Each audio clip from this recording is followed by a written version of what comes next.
نحمده ونصلي على رسوله الكريم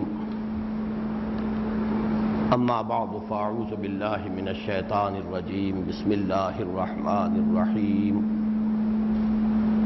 والتين والزيتون وطور سينين وهذا البلد الأمين لقد خلقنا الإنسان في أحسن تقويم ثم رددناه أسفل سافلين إلا الذين آمنوا وعملوا الصالحات فلهم أجر غير ممنون فما يكذبك بعد بالدين أليس الله بأحكم الحاكمين بلى ونحن على ذلك من الشاهدين صدق الله العظيم رب اشرح لي صدري ويسر لي امري واحلل عقدة من لساني يفقهوا قولي اللهم ربنا الهمنا رشدنا واعذنا من شرور انفسنا اللهم ارنا الحق حقا وارزقنا اتباعه وارنا الباطل باطلا وارزقنا اجتنابه اللهم ربنا زدنا ایمانا وهدى وعلما نافعا وعملا صالحا ورزقا حلالا طيبا اللهم ارحمنا بالقرآن العظيم واجعله لنا إماما ونورا وهدى ورحمة اللهم ذكرنا منه ما نسينا وعلمنا منه ما جهلنا وارزقنا تلاوته آناء الليل وآناء النهار واجعله لنا حجة يا رب العالمين آمين۔ قرآن حکیم کی صورتوں میں مکی اور مدنی صورتوں کے جو 7 گروپ ہیں ان کا تذکرہ کافی عرصے سے ہمارے ان دروس میں نہیں ہوا۔ آج مجھے پھر اس کی طرف اشارہ کرنا ہے، اس لیے کہ آج کی جو سورہ مبارکہ ہے اس کے مقسم علیہ یعنی جس چیز پر قسم کھائی گئی ہے اس کے بارے میں چونکہ ایک اختلاف ہے، اس کے لیے میں سمجھتا ہوں کہ قرآن حکیم کی جو مجموعی ترتیب ہے اس کو پھر ذہن میں تازہ کر لیں۔ مکی اور مدنی صورتوں کے 7 گروپ ہیں قرآن حکیم میں، لیکن ان میں سے پہلے گروپ میں مکی صورت صرف ایک ہے، سورہ فاتحہ، حجم کے اعتبار سے نہ ہونے کے برابر۔ یہ 7 آیات ہیں جبکہ تقریباً 6.25 پارے ہیں جو مدنی صورتوں پر مشتمل ہیں، سورہ بقرہ، آل عمران، نساء، مائدہ۔ تو اس پہلے گروپ میں حجم کے اعتبار سے کہہ رہا ہوں، مقام و مرتبہ اپنی جگہ ہے، سورہ فاتحہ کا جو مقام اور مرتبہ ہے وہ اپنی جگہ، حجم کے اعتبار سے مکی صورت نہ ہونے کے برابر۔ اسی طریقے سے آخری گروپ میں مدنی صورتوں کا تناسب بھی تقریباً نہ ہونے کے برابر۔ 48 صورتوں میں سے بمشکل 2-3 نکلیں گی کہ جن کو قطعیت کے ساتھ یہ کہا جا سکے کہ وہ مدنیات ہیں۔ یہ گویا کہ ریسیپروکل نسبت ہے اول و آخر کے بارے میں۔ نتیجہ یہ نکلا کہ 6 ہی گروپ بنتے ہیں مکی صورتوں کے، 6 ہی ہیں مدنی صورتوں کے۔ اب جو مکی صورتوں کے عام مضامین ہیں، میں نے بارہا عرض کیا ہے، ان کا اہم ترین مضمون تو ہے ایمان، ایمان باللہ اور توحید، ایمان بالآخرہ یا معاد، ایمان بالرسالت، نبوت، وحی۔ اس کے علاوہ قصص الانبیاء، انباء الرسل، رسولوں کے حالات مکی صورتوں میں آئے ہیں، تفصیل سے آئے ہیں۔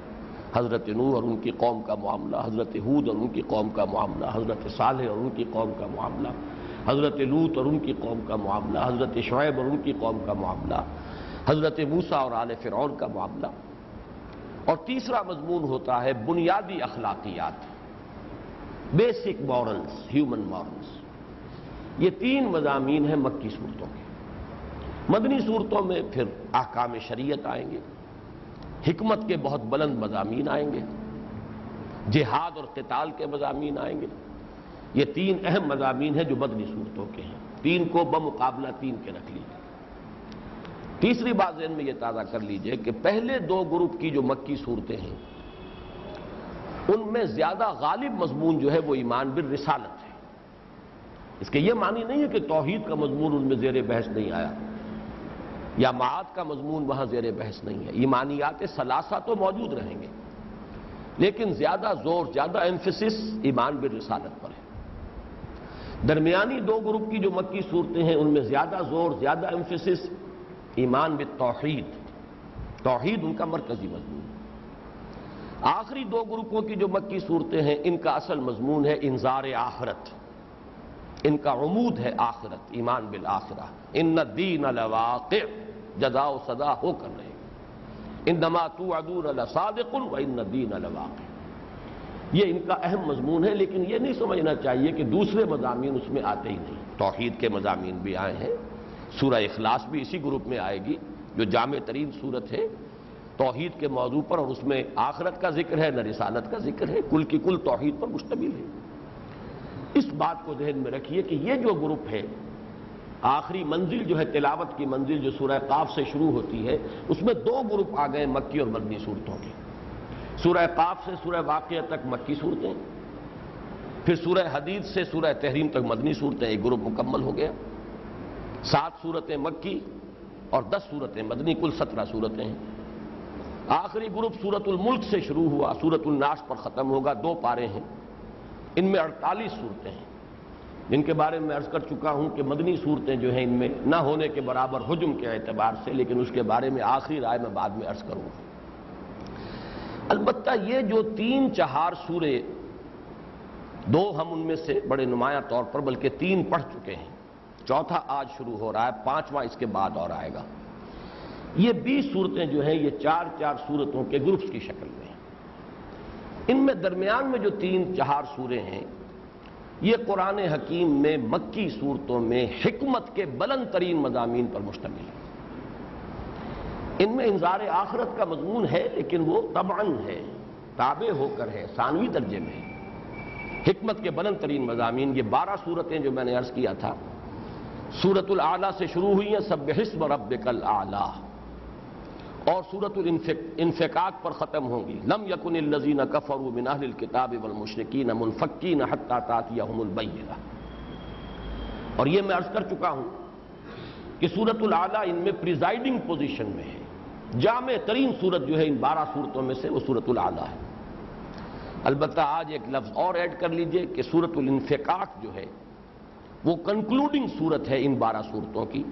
یہ 3-4 سورہ جو آئے ہیں جن میں درمیان میں بالکل ہے 4 سورہ نور و ظلمت، جس پر ہم تفصیل سے گفتگو کر چکے.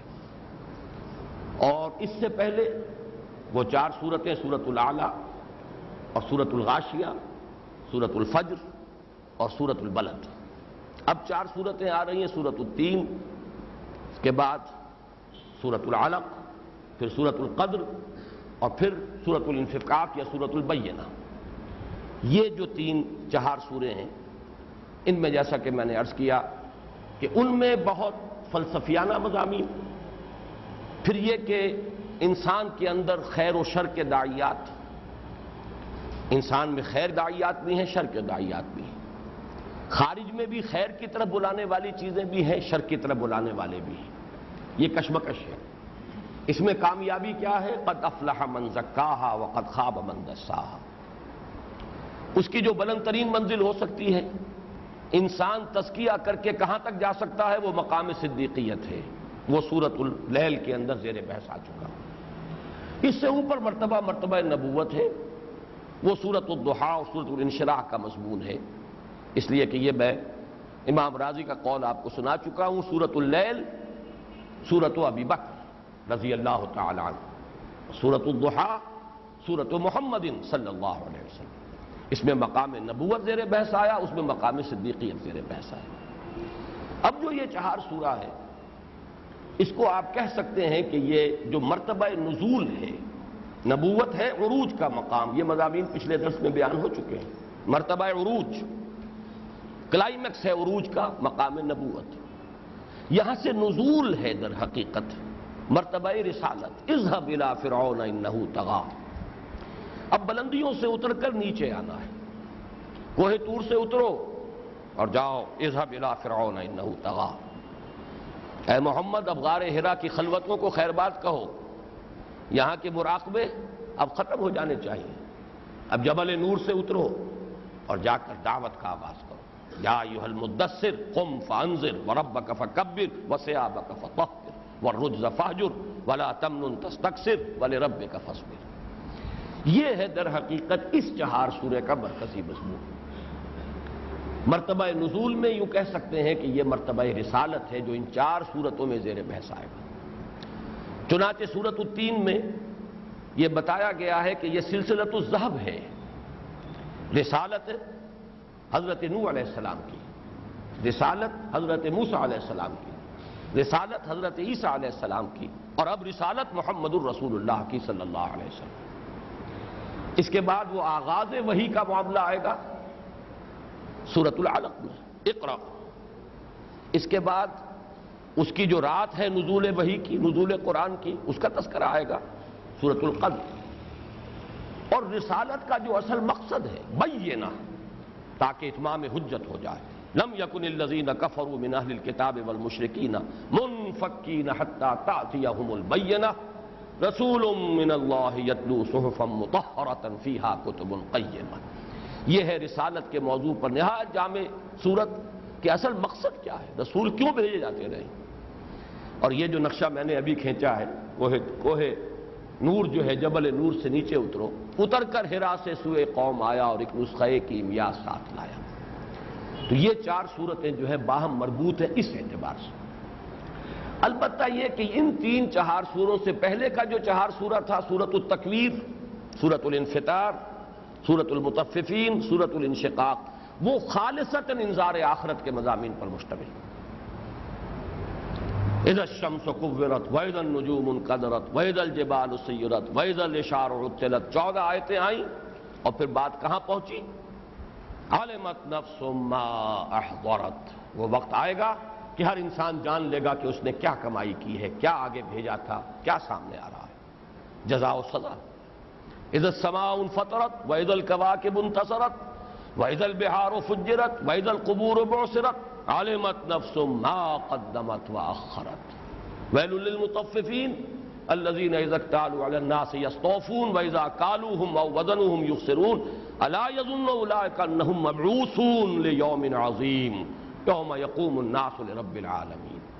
اذا السماء انشقت واذنت لربها وحقت واذا الارض مدت والقت ما فيها وتخلت واذنت لربها وحقت یا ایھا الانسان انک کادح الی ربک کدحا فملاقیہ. یہ 4 صورتیں بالکل خالص انذار آخرت، جزا و سزا، وہ یوم الدین، اس کا تصور. اور اب اس کے بعد جو 4 صورتیں آئیں گی وہ بھی ہر شخص کو معلوم ہے. اذا زلزلت الارض زلزالها واخرجت الارض اثقالها وقال الانسان ما لها. خالص انذار آخرت کی صورت.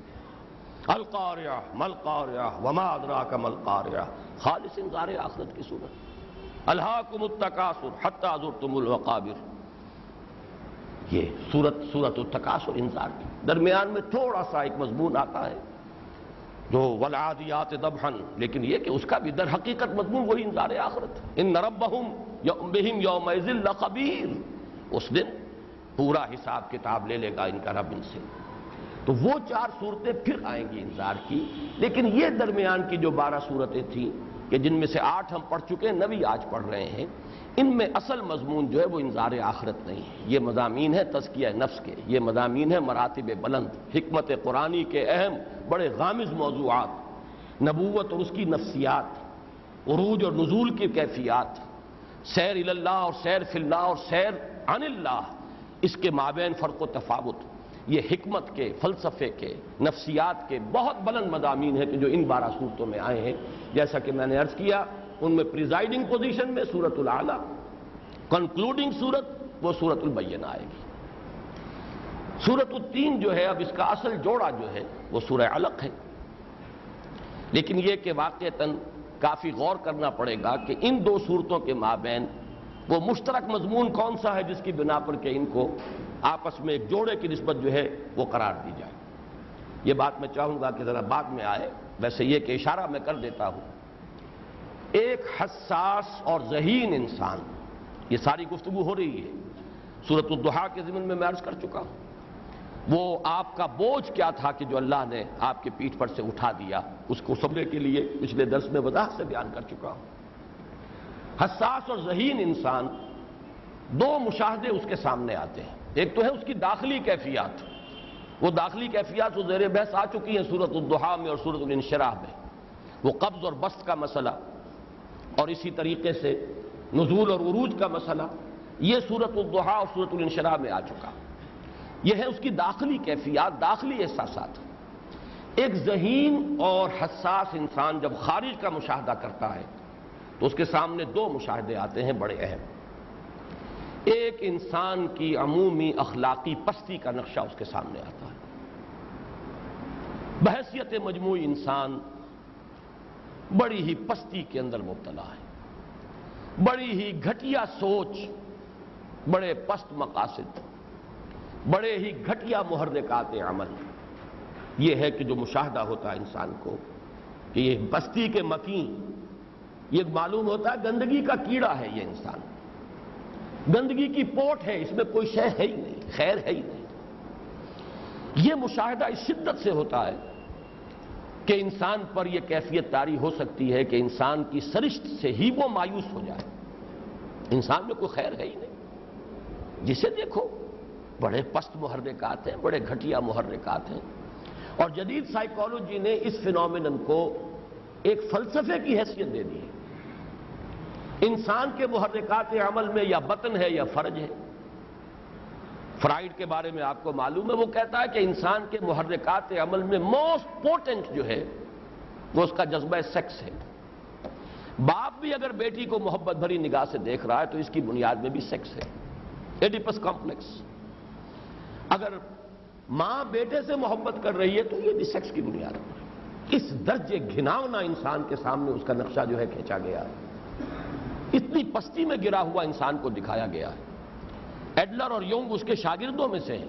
واقعہ یہ ہے کہ وہ تاب نہیں لا سکے اپنے استاد کے اس فکر کی پستی کا، انہیں کچھ اور تلاش کرنا پڑا۔ تو ایڈلر کو بھی اگر کوئی جذبہ ملا ہے تو وہ حب تفوق، ارج ٹو ڈومینیٹ۔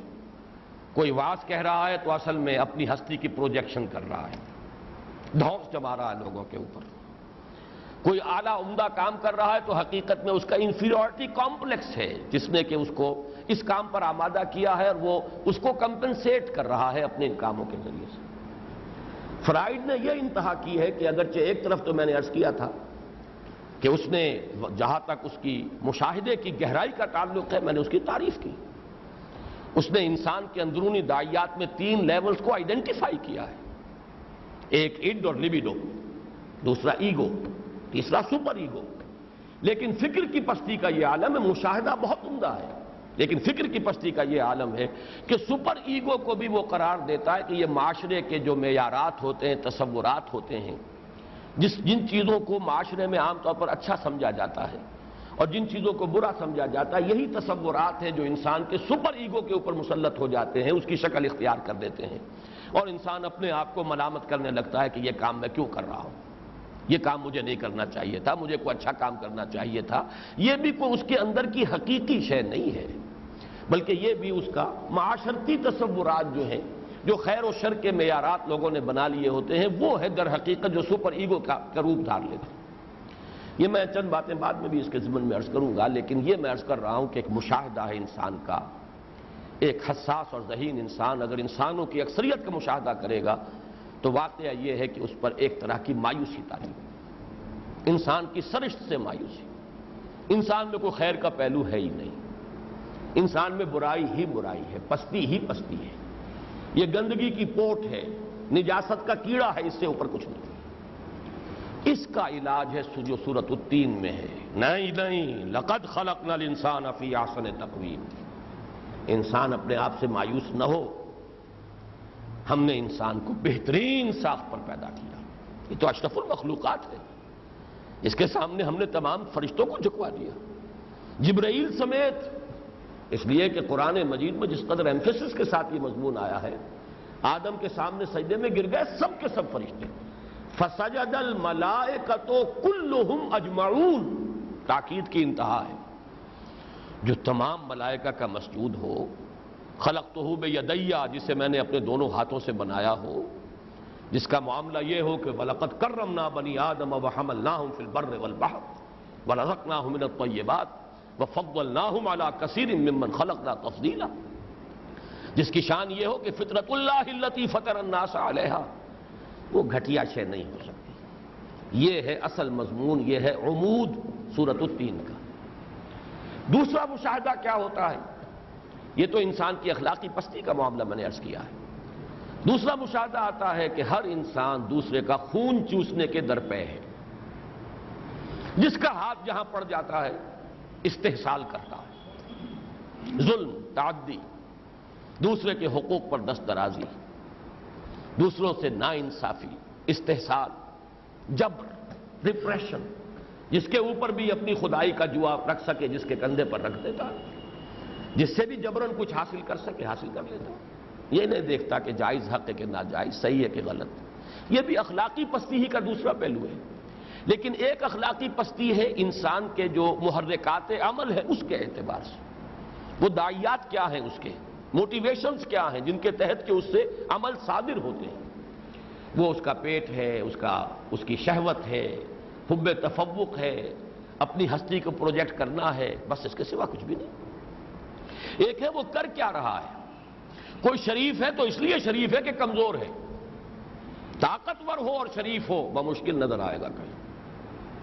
وہ دیانتدار ہے تو اکثر و بیشتر اس لیے دیانتدار ہے کہ بزدل ہے، رسک نہیں لے سکتا زیادہ، جری ہو اور پھر دیانتدار رہے، یہ بہت شاذ ہی کہیں نظر آئے گا۔ ورنہ انسان کلا ان الانسان لا یطغی، یہ ہے مشاہدہ، واقعہ ہے یہ، اس میں کوئی شک نہیں ہے۔ اے انسان تیرا اگر مشاہدہ یہ ہے تو غلط نہیں ہے، انسان واقعتاً دست درازی پر، طغیانی پر، سرکشی پر، تعدی پر، ظلم پر، استحصال پر آمادہ ہو ہی جاتا۔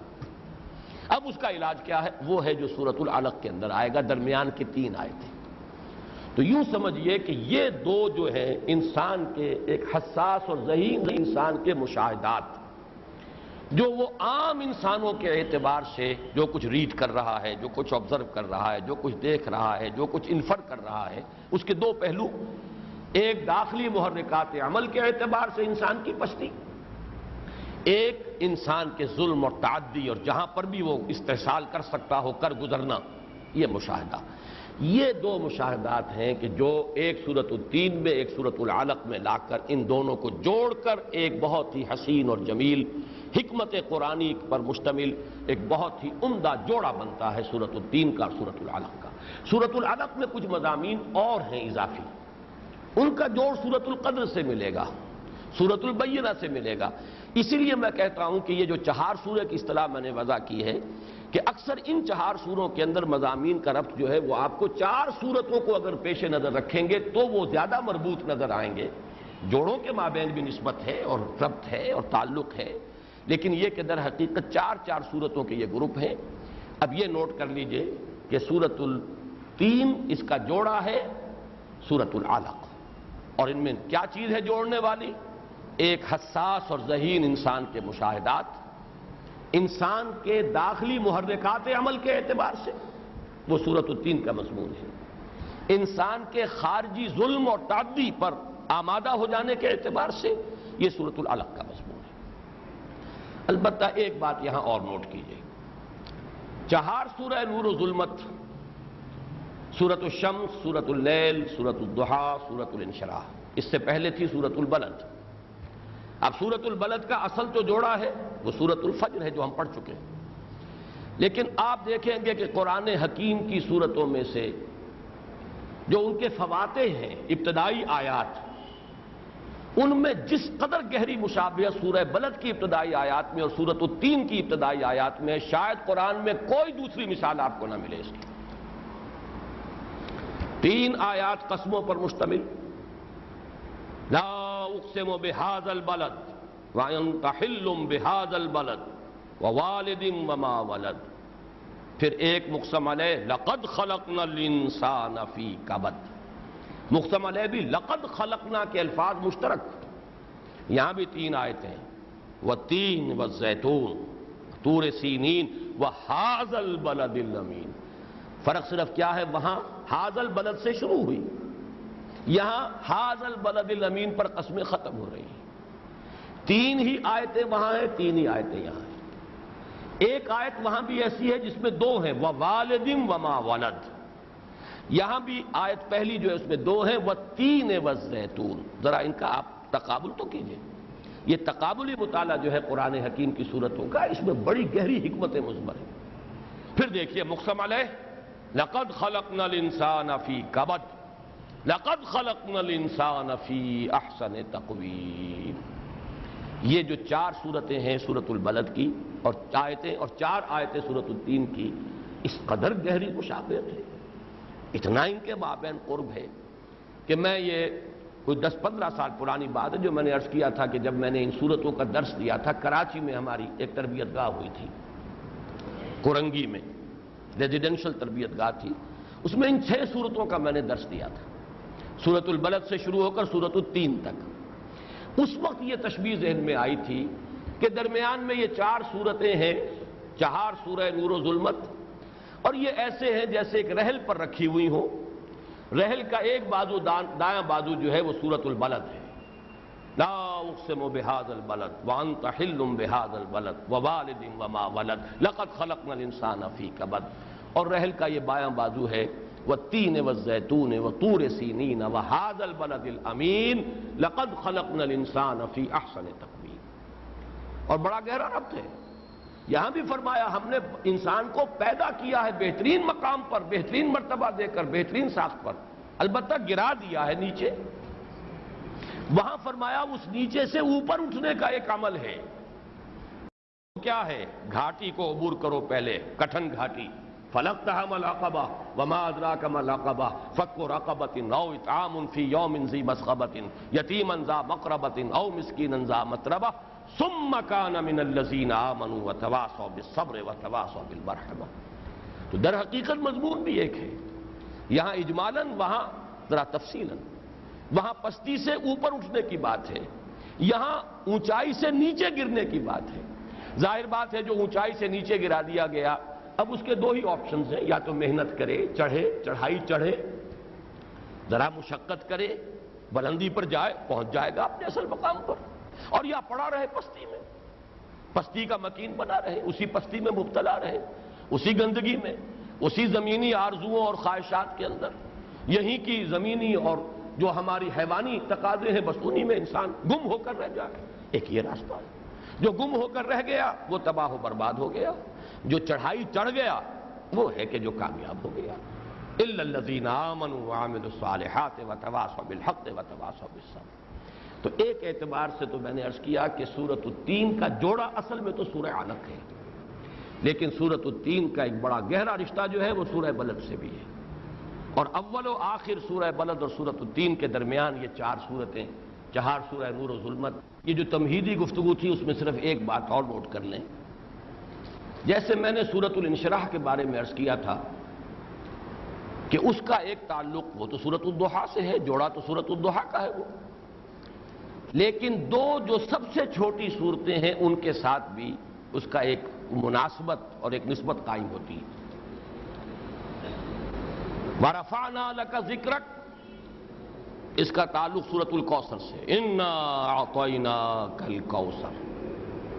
اور آخری 2 آیتیں فَإِذَا فَرَغْتَ فَانصَبْ وَإِلَىٰ رَبِّكَ فَارْغَب. ان 2 آیتوں کا تعلق سورۃ النصر سے، اِذَا جَاءَ نَصْرُ اللَّهِ وَالْفَتْحُ وَرَأَيْتَ النَّاسَ يَدْخُلُونَ فِي دِينِ اللَّهِ أَفْوَاجًا فَسَبِّحْ بِحَمْدِ رَبِّكَ وَاسْتَغْفِرْهُ إِنَّهُ كَانَ تَوَّابًا. وہی معاملہ اس سورۃ التین کا بھی ہے. اس کا جوڑا سورہ علق، ایک طرف اس کا ربط سورہ بلد سے، اور 2 چھوٹی صورتوں سے بھی اس کا تعلق ہے. ایک سورۃ الکوثر، ایک سورۃ العصر. والعصر ان الانسان لفی خسر الا الذین آمنوا وعملوا الصالحات وتواصوا بالحق وتواصوا بالصبر. درمیان کا جو مضمون ہے ثم رددناہ اسفل سافلین الا الذین آمنوا وعملوا الصالحات فلہم اجر غیر ممنون، گویا کہ بالکل اس کا مثنیٰ ہے والعصر ان الانسان لفی خسر الا الذین آمنوا وعملوا الصالحات وتواصوا بالحق وتواصوا بالصبر. اور جو آخری دو آیات ہیں فما یکذبک بعد بالدین الیس اللہ باحکم الحاکمین، اس کا تعلق ہے سورۃ الماعون سے۔ ارأیت الذی یکذب بالدین فذلک الذی یدعو الیتیم ولا یحض علی طعام المسکین۔ تم نے دیکھا نہیں جو جزا و سزا کا منکر ہے وہی تو پستی میں پڑا ہوا ہے، وہی تو ہے کہ جو یتیم کی عزت نہیں کرتا، وہی تو ہے کہ جو بھوکے کو کھانا نہیں کھلاتا، خود بھی نہیں کھلاتا، کسی کو کہنے کو بھی تیار نہیں ہے، وہی تو ہے کہ اگر نماز بھی پڑھتا ہے تو دکھاوے کے لیے پڑھتا ہے، وہی تو ہے جو اتنی پستی میں گر گیا ہے کہ وہ عام برتنے کی چیزیں بھی کسی کو عاریتاً دینے کے لیے تیار نہیں۔ یہ اخلاقی پستی ہے۔ وہ گویا کہ سورۃ التین ارأیت الذی یکذب فما یکذبک بعد بالدین الیس اللہ باحکم الحاکمین ارأیت الذی یکذب بالدین فذلک الذی یدعو الیتیم الی آخر السورہ۔ ان دو آیتوں کا، سورۃ التین کی آخری دو آیتوں کا گہرا تعلق سورۃ الماعون سے ہے۔ اب آئیے بسم اللہ کیجئے۔ والتین والزیتون، یہ جو پہلی آیت ہے اس پر کافی مراد کیا ہے اس کے بارے میں بہت اختلاف سلف سے خلف تک چلا آ رہا ہے۔ تین انجیر کو کہتے ہیں، زیتون، زیتون ہے آپ کو معلوم ہے، اولیو، فگ اینڈ اولیو، قسم ہے انجیر کی اور قسم ہے زیتون کی۔ ایک رائے یہ ہے کہ اس سے مراد یہی پھل ہے، انجیر کا پھل، زیتون کا پھل۔ اور اب اس میں پھر مفسرین نے جن کی رائے یہ ہے، اب انجیر کی برکات اور انجیر کے خواص، انجیر کے فوائد، انجیر کس طریقے سے انسان کے لیے مفید ہے، انسان کے اندرونی نظام کے اندر کیسے توازن پیدا کرتا ہے، پھر وہ خواص کا معاملہ چلتا ہے۔ اسی طرح زیتون کی کیا خاصیتیں ہیں، زیتون کس اعتبار سے مفید ہے انسان کے لیے، گویا کہ اس بات رکھتے ہیں اللہ نے قسم کوئی شے کے اندر ہے، کوئی خیر ہے، کوئی بلندی ہے، کوئی بھلائی ہے، کوئی انسان کے لیے افادیت، ابھی تو سب کھانا بنیادی طور میں جو سے کام ہے، جو سمجھتے ہیں جو حضرات کہ یہ رائے بنیادی طور پر غلط ہے۔ قرآن حکیم میں جو قسم لکھے ہیں وہ اللہ کی عظمت کے اعتبار سے نہیں، یہاں جو قسم کھانے والا ہے وہ سب سے عظیم ہے۔ ہر شے جو ہے مخلوقات میں سے اللہ کے مقابلے میں تو کمتر ہے، ناقص ہے، نامکمل ہے، کتنی ہی عظیم ہو۔ لہذا انسان عظمت کے اعتبار سے قسم کھاتا ہے اس لیے کہ وہ خود اپنے آپ کو اس مقام پر نہیں سمجھتا، اللہ کی قسم کھاتا ہے، اس میں اللہ کی عظمت، اللہ حاضر و ناظر ہے، میں تمہیں جو بات بتا رہا ہوں وہ صحیح ہے، اللہ کی قسم کھا کر کہہ رہا ہوں، یا یہ ہے کہ میں جو وعدہ تم سے کر رہا ہوں وہ سچا کر رہا ہوں، پورا کروں گا، اللہ کو گواہ بنا رہا ہوں، اللہ کی قسم کھا رہا ہوں۔ تو انسان جب قسم کھاتا ہے تو اس میں عظمت کا پہلو ہوتا ہے، لیکن اللہ نے جو قسمیں کھائی ہیں قرآن میں اس میں کوئی پہلو عظمت کا نہیں، کوئی شہادت کا پہلو ہے، گواہی، گواہ ہے تیزی سے گزرنے والا زمانہ، والعصر، گواہ ہے تین اور زیتون، اور گواہ ہے طور سینین، اور گواہ ہے یہ امن والا شہر۔ یہاں مجرد گواہی کا پہلو ہوتا ہے قرآن مجید میں جو قسمیں اللہ نے کھائی۔ یہ رائے میرے نزدیک 100% درست ہے، اسی اعتبار سے میں نے بارہا تعارف کرایا ہے مولانا فرائی رحمۃ اللہ علیہ کی کتاب جو انہوں نے عربی میں لکھی تھی، الایمان فی اقسام القرآن، اس کا ترجمہ مولانا امین حسن اصلاحی صاحب نے کیا، اور وہ ہمارے ہاں موجود ہے۔ جن حضرات کو بھی اس موضوع سے دلچسپی ہو وہ کتاب حاصل کریں، مطالعہ کریں، اصولی بحث اس میں مکمل آ گئی۔ تو اس پہلو سے تو ظاہر بات ہے کہ میری رائے جو ہے وہ میں نے ظاہر کر دی کہ یہ پھل زیتون کا یا پھل انجیر کا وہ یہاں مراد نہیں۔ اس میں ایک اور گواہی ہمیں مل جاتی ہے کہ جو بقیہ دو آیتیں ہیں جن میں قسمیں کھائی جا رہی ہے اس میں تو پھلوں کا تذکرہ نہیں ہے۔ شہر ایک مقام ہے، بلد الامین مکہ یہ ایک مقام ہے، طور سینین اس میں کوئی اختلاف ہی نہیں ہو سکتا، یہ کوہ طور ہے جس پر حضرت موسیٰ علیہ السلام ہم کلام ہوئے اللہ تعالیٰ سے اور جس پر کہ انہیں تورات عطا کی گئی۔ تو اس سے بھی ایک ریفلیکشن آتی ہے کہ یقیناً ان دو کا بھی تعلق جو ہے وہ مقامات سے ہے، اور یہ رائے بھی سلف میں بھی موجود ہے، اس لیے اس میں کوئی ہمیں اس کو قبول کرنے میں کوئی ہچکچاہٹ نہیں ہے۔ رائے یہ ہے کہ در حقیقت تین سے مراد بھی جبل تین ہے، جس کے بارے میں ایک رائے تو یہ ہے کہ یہ شمالی عراق کے علاقہ کا جو علاقہ ہے اس کا جو پہاڑی سلسلہ ہے وہ ہے جبل تین، اس لیے کہ اس علاقے میں کثرت کے ساتھ انجیر ہوتے ہیں۔ ایک رائے جو مولانا فراہی نے لکھی ہے اور بڑی وضاحت سے لکھی ہے کہ جبل جودی جو ہے، کوہ جودی، جس پر کہ حضرت نوح علیہ السلام کی کشتی جا کر ٹکی ہے، وہ مراد ہے۔ لیکن یہ کہ یہ رائے ہمارے ہاں سلف میں بھی موجود ہے کہ اس سے مراد مقامات ہیں، اور یہ ایک عام قاعدہ تھا، عرب کا ذوق یہ تھا کہ جہاں کوئی چیز زیادہ پیدا ہوتی تھی اس جگہ کا نام اسی چیز کے حوالے سے رکھ دیتے تھے۔ نخلا، وادی نخلا جو ایک وادی ہے مکے اور طائف کے درمیان، اس لیے کہ وہاں کھجور کے درخت تھے۔ چونکہ حجاز میں تو بہت کم ایسی جگہ تھی نا، خاص طور پر مکے کے آس پاس کے جہاں، یہ تو وادی غیر ذی زرع ہے، چونکہ وہاں کھجور کے درخت کثرت سے موجود تھے، وادی نخلا ہی نام ہو گیا اس کا، کھجوروں والی وادی۔ تو ایسے ہی جہاں تین جو ہے، جہاں انجیر کے درخت زیادہ ہے وہ جبل التین ہو گیا، جہاں زیتون کا درخت زیادہ ہے وہ جبل زیتون ہو گیا، اور اس کا تو تذکرہ بھی موجود ہے، انجیل میں موجود ہے، اس لیے کہ سرمن آف دی ماؤنٹ، پہاڑی کا باز، جو میرے نزدیک سب سے اونچا باز ہے جہاں تک میرا مطالعہ آج تک ہے، اس لیے کہ نبی اکرم صلی اللہ علیہ وسلم کے زیادہ مواعظ نقل نہیں ہوئے۔ حضور نے ویسے بھی بہت کم واعظ کہے ہیں، آپ نے تو قرآن پڑھ کر سنایا ہے، اس سے بڑا واعظ کوئی ہے ہی نہیں۔ قد جاءتکم موعظۃ من ربکم وشفاء لما فی الصدور، اصل واعظ تو یہ ہے۔ تو مواعظ واقعہ یہ ہے کہ حضرت عیسیٰ علیہ السلام کے مواعظ جو انجیل میں آئے ہیں وہ چوٹی کے مواعظ ہیں۔ واعظ ہونے کے اعتبار سے ان کے آس پاس پہنچنے والا واعظ کوئی کم سے کم میری محدود معلومات میں موجود نہیں، اور انجیل میں جو مواعظ آئے ہیں حضرت مسیح علیہ السلام کے، ان میں چوٹی کا واعظ ہے، سرمن آف دی ماؤنٹ، کوہ زیتون پر جو آپ نے کھڑے ہو کر واعظ کیا۔ اور یہ آپ کا معمول معلوم ہوتا ہے انجیل سے کہ دن کے وقت آپ نیچے اترتے تھے پہاڑ سے، اور بیت المقدس میں ہیکل میں جا کر وہاں پر آپ تبلیغ کرتے تھے، واعظ کہتے تھے، ڈانٹ ڈپٹ کرتے تھے، علماء پر تنقیدیں کرتے تھے، لیکن رات کو آپ پھر وہاں سے کوہ زیتون پر تشریف لے جاتے تھے، وہیں آپ کا رین بسیرا ہوتا تھا۔ اور ایک مرتبہ ایسا ہوا ہے کہ بہت کثیر تعداد میں لوگ، ملٹیچیوڈز، اس کا ذکر آیا ہے بائبل کے اندر، and seeing the multitudes he opened his mouth and set, یہ یہاں سے شروع ہوتا ہے وہ جو سرمن آف دی ماؤنٹ ہے، پہاڑی کا واعظ، عظیم ترین واعظ، اس میں کوئی شک نہیں۔ تو یہ کوہ زیتون در حقیقت مراد ہے کہ جہاں حضرت عیسیٰ علیہ السلام نے واعظ فرمائے۔ طور سینین، اس میں کوئی اختلاف ہے ہی نہیں، صرف یہ نوٹ کر لیجئے کہ طور کے بارے میں دو رائے ہیں۔ ایک تو یہ کہ خاص اس پہاڑ کا نام طور ہے کہ جو صحرائے سینا میں ہے، اس کی ساؤدرن ٹپ ہے، تقریباً پیننسولا بنتا ہے، یہ تکون سی ہے نیچے جا کر، جو اس کی ٹپ ہے، جیسے انڈین پیننسولا ہے نیچے جا کر، وہ کنیا کماری جو ہے، راس کماری پہلے کہتے تھے، اب کنیا کماری اس کا نام ہے، وہاں سے گویا کہ ایک ٹرائنگل چل رہی ہے جس کا بیس جو ہے سینٹرل انڈیا بنتا ہے۔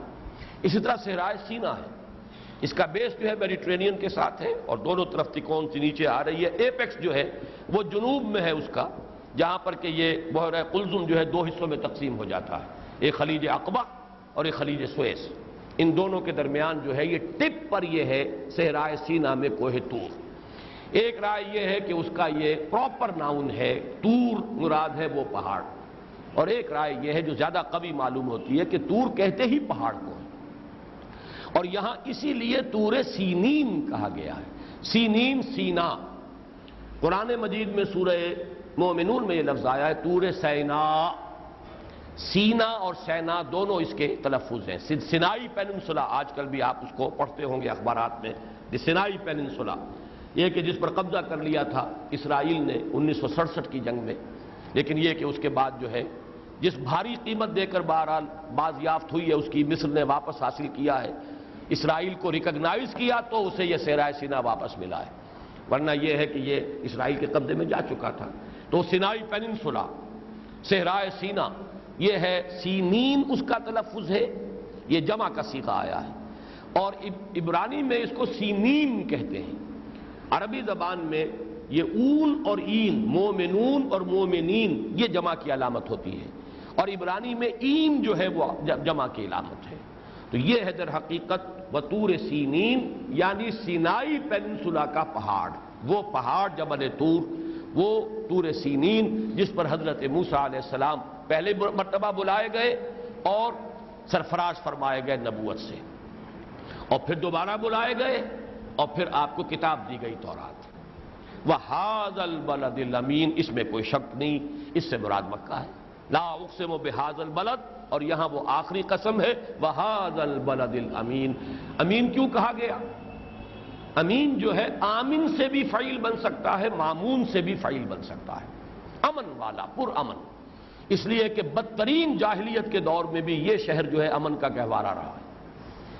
انسان انتہائی جاہلیت کے دور میں عرب جو ہے وہ اپنے بدترین جانی دشمن کو بھی اگر پا لیتا تھا حرم میں، مکے میں، تو اس سے وہ تعارض نہیں کرتا تھا۔ باپ کا قاتل بھی یہاں مل گیا ہے، تو چاہے کوئی شخص سال سے تلاش کر رہا ہو اپنے باپ کے قاتل کو اور نہ مل رہا ہو، لیکن یہاں دیکھے گا تو اسے کچھ نہیں کہے گا، اس لیے کہ یہ امن کا شہر ہے۔ ھذا البلد الامین، اس کو اللہ تعالیٰ نے خاص طور پر امن کا گہوارہ بنایا ہے۔ والتین والزیتون وطور سینین وھذا البلد الامین، ان قسموں سے تو مراد جو میرے نزدیک ہے، اختلاف اگر کوئی گنجائش ہے تو صرف پہلی آیت جو ہے جس میں تین اور زیتون کا تذکرہ ہے اس میں اختلاف ہو سکتا ہے، بقیہ دو آیتوں میں اختلاف ہے ہی نہیں کہ مراد جو ہے کوہ طور اور مراد مکہ مکرمہ۔ اصل مسئلہ یہ ہے کہ مقسم علیہ کیا ہے اس کا، اور پھر مقسم علیہ کو متعین کریں گے تب ربط معلوم ہوگا کہ مقسم بہی اور مقسم علیہ میں نسبت کیا ہے۔ یہاں در حقیقت مجھے شدید اختلاف ہے ان مفسرین سے، میں نے زیادہ اسلاف کی تفاسیر کو تو دیکھنے کا مجھے موقع نہیں ملا ہے ان دنوں میں، آج کل کے دور میں نے دیکھا ہے تو بہت سے حضرات نے یہ رائے دی ہے کہ در حقیقت یہاں پر مقسم علیہ ہے جزا و سزا۔ فما یکذبک بعد بالدین الیس اللہ باحکم الحاکم، گویا کہ اتنی دور جا کر اس سورہ مبارکہ کا بالکل آخری سرا جو ہے وہ اس کو جوڑ رہے ہیں ان قسموں کے ساتھ کہ والتین والزیتون وطور سینین وھذا البلد الامین، قسم ہے انجیر کی اور قسم ہے زیتون کی اور قسم ہے طور سینین کی اور قسم ہے اس امن والے شہر کی کہ جزا و سزا ہو کر رہے گی۔ مجھے اس سے شدید اختلاف ہے میرے نزدیک، اور جیسا کہ میں نے تمہید میں عرض کیا ہے، یقیناً اس پورے گروپ کا مضمون جو ہے عمود وہ یقیناً انذار آخرت ہے، اس بات جزا و سزا ہے، لیکن یہ جو 12 صورتیں درمیان میں آئی ہیں ان میں بڑے بلند علمی مضامین، حکمت کے بہت اونچے مضامین ہیں جو زیر بحث آئے ہیں۔ اور پھر سورۃ البلد سے میں نے تقابل اسی لیے کیا ہے، وہاں آپ نے دیکھا قسموں کے بعد مقسم علیہ لقد خلقنا الانسان فی کبد، اور یہاں لقد خلقنا الانسان فی احسن تقویم، یقیناً ہم نے پیدا کیا ہے انسان کو بہترین ساخت پر، یہ ہے اصل مقسم علیہ۔ اب اس میں جیسا کہ میں نے عرض کیا تھا آپ سے، عہد حاضر کے جو المیے ہیں اس کے لیے اگر ایک عنوان تجویز کیا جائے وہ بارہا زیر بحث آ چکا، دجالیت۔ یہ دور دجالیت کا ہے، فتنہ دجالی میں ہم سانس لے رہے ہیں۔ اور دجالیت کیا ہے؟ انسان کی ایک آنکھ بند ہو گئی ہے، ایک آنکھ کھلی ہوئی ہے، چوپٹ کھلی ہے، خوب کھلی ہے، پوری کھلی ہے، اور ایک آنکھ بالکل بند ہے۔ روح، روحانیت، اس سے آنکھ بند۔ جسم اور جسمانیت، مادہ، وہ پوری گفتگو کا موضوع، جستجو کا موضوع، تحقیق کا موضوع، تفتیش کا موضوع، ریسرچ کا موضوع، مطالعے کا موضوع مادہ۔ وہ جو میرا کتابچہ ہے اسلام کی نشأت ثانیہ، میں نے تین چیزوں کے مقابلے میں وہاں بیان کیا، خدا بمقابلہ کائنات، بدن بمقابلہ روح، حیات اخروی بمقابلہ حیات دنیاوی۔ اللہ یہ بھی غیر مرئی ہستی ہے، مادی وجود نہیں ہے جسے چھوا جا سکے، دیکھا جا سکے، چکھا جا سکے، سنا جا سکے، لہذا وہ بھی انسان کے جستجو کے دائرے سے خارج، آؤٹ آف فوکس، دلچسپی نہیں ہوگا، ہمیں بحث نہیں ہے یا نہیں ہے، اصل توجہ کائنات پر، یونیورس پر، اس کا مطالعہ کرو، اس کا مشاہدہ کرو، غور کرو، سوچو، فزیکل لاز کا مطالعہ کرو، ان لاز کو پھر ایکسپلائٹ کرنا سیکھو، ٹیکنالوجی میں آگے بڑھو، اصل شے یہ ہے جائی جاست، یہ کیا ذات و صفات خداوندی اس کی بحث میں پڑے، فائدہ کیا اس کا؟ اسی طرح حیات اخروی، بھائی ہوگی کوئی حیات اخروی، پتہ نہیں، کسی نے آ کے بتایا تو ہے نہیں، اصل تو یہ حیات دنیاوی ہے، اس میں انسان کی بہبود، ترقی، ویلفیئر سٹیٹ، معاشرہ جو ہے وہ فلاحی ریاست، فلاحی معاشرہ، یہ ہے اصل مسئلہ. غور اس پر کرو، فکر اس پر کرو، سوچو اس کے بارے میں، جستجو اس کی کرو، بھاگ دوڑ اس کے لیے کرو، جد و جہد اس کے لیے کرو. حیات اخروی ہوگی، ہم نہیں جانتے. جب آئے گی دیکھا جائے گا، جب حشر کا دن آئے گا اس وقت دیکھا جائے گا. اسی طریقے سے روح انسان کی ہوگی کوئی شے، ہم تو نہیں جانتے روح کسے کہتے ہیں. ہم نے پوری ڈسیکشن کر لی، ہمیں کہیں روح نظر نہیں آئی. انسان کا جسم ہے، اس کی فزیولوجی ہے، اس کے اعضاء ہیں، اس کے افعال ہیں مختلف اعضاء کے، ان کا باہمی ربط ہے. اس کا مطالعہ کرو، اس کے بارے میں غور کرو. یہ روح کس شے کا نام ہے ہم نہیں جانتے. یہ ہے وہ تین چیزوں سے توجہ ہٹ کر، بلکہ آنکھ بند. خدا، حیات اخروی، روح اور روحانیات سب خارج از بحث. کائنات، مادہ، جسم، حیات دنیاوی، یہ گفتگو کا مطلب. یہ ہے اصل میں وہ امبیلنس جس کا نام دجالیت ہے. اس دجالیت کا جو سب سے زیادہ خوفناک نتیجہ نکلا ہے وہ یہ ہے کہ آج کا انسان اپنے آپ کو نرا حیوان سمجھتا ہے، اس سے بالا تر اپنی کوئی حقیقت جانتا ہی نہیں. ڈارون کے نظریے نے اسے ایک باقاعدہ منظم ایک نظام فکر کی حیثیت سے پیش کر دیا. Man is slightly at a higher level of evolution, that's all. یہ بھی حیوان ہے، حیوان کے سوا کچھ نہیں. یہ ہے ڈارون کے نظریے کا خلاصہ. گویا کہ انسان اور دوسرے حیوانات کے اندر فرق جو ہے وہ کوانٹیٹیو ہے، کوالیٹیٹیو نہیں ہے. نوعیت کا کوئی فرق نہیں ہے، مقدار کا فرق ہے. گدھے کے مقابلے میں گھوڑا زیادہ ریفائنڈ اینیمل ہے، گوریلے اور شمپنزی کے مقابلے میں انسان زیادہ ریفائنڈ اینیمل ہے. That's all. کوئی اس سے بالا تر حقیقت انسان کی نہیں. اسی طریقے پر مختلف اور فلسفے، محرکات عمل کا جب انسان نے جائزہ لیا، کسی کو نظر آیا صرف ایک شے ہے انسان کے لیے کہ جو اسے واقعتاً عمل پر آمادہ کرتی ہے اور فیصلہ کن ہے. اخلاق واخلاق کے سارے تصورات بھی اسی کے تحت وجود میں آتے ہیں، اور وہ ہے اس کا پیٹ، بطن. مالی ضروریات، مادی ضروریات. مارکس کا سارا فلسفہ، اس نے کائنات کی توجیہ بھی کی تو مادی، اور انسان کی توجیہ کی تو مادی، اور اخلاقیات کو بھی تابع کر دیا. یہ سارے تصورات بدلتے رہتے ہیں. جیسے جیسے اکنامک کنڈیشن بدلتی ہیں اخلاقی تصورات بھی بدل جاتے ہیں. کوئی مستقل اخلاقی اقدار نہیں ہے. معلوم ہوا کہ اخلاقیات سے انسان مستعفی. ایک ہی محرک عمل ہے، اس کا پیٹ ہے، اس کے سوا کچھ بھی نہیں. یہاں تک بھی کچھ غنیمت تھا. فرائڈ صاحب نے آ کر جو ستم ڈھایا ہے، انسان نرا سیکس ہے اور کچھ بھی نہیں. جنسی مادہ اس میں ساری تگو دو بھاگ دوڑ جنسی اپنے جذبے کی تسکین ہے. جہاں تسکین نہیں کر پاتا وہ اس کی خواہشات اس کے اندر ہی اندر پکتی رہتی ہیں، وہی خواب بن کر نظر آ جاتی ہیں، وہی اس کی ایسپریشنز ہو جاتی ہیں. اگر جنسی جذبے کی تسکین نہیں کرتا تو اس کو کمپنسیٹ کرتا ہے کسی اور ذریعے سے، کہیں لیڈلی چمکانے کی فکر کرتا ہے. یہ سب بھی در حقیقت وہ اس کی جو فیلیور ہے اپنے جنسی جذبے کی، کما حقہ، جیسے کہ وہ چاہتا ہے چونکہ تسکین نہیں کر سکتا، تو یہ سب کے سب اس کے لیے اسکیپزم ہے، ادھر ادھر بھاگ دوڑ کرتا ہے. ورنہ اصل جذبہ تو ہے جنسی ہے. تحت الشعور میں انسان کے ہے ہی صرف جنس اور کچھ ہے ہی نہیں. میں عرض کر چکا ہوں اس حد تک کمپلیکس، ایڈیپس کمپلیکس، کہ باپ بھی اگر اپنی بیٹی کو محبت بھری نگاہ سے دیکھ رہا ہے تو اس کی تہ میں بھی جنسی جذبہ قائم ہوا ہے. ماں اگر بیٹے سے پیار کر رہی ہے تو اس کی بنیاد میں بھی جنس ہے، اور ہے ہی کچھ نہیں انسان کے اندر، جنس ہی جنس ہے. وہی در حقیقت اس کا تحت الشعور جو ہے وہ آکوپائڈ ہے ہوللی اینڈ سوللی بائی سیکس. جیسا کہ میں نے عرض کیا تھا، اس کے شاگردوں میں سے یونگ نے اور ایڈلر نے بغاوت کی بھی اگر اپنے استاد سے، تو ایڈلر صاحب کو نظر آیا تو حب تفوق نظر آیا. دی ارج ٹو ڈومینیٹ. انسان میں یہ جذبہ ہے.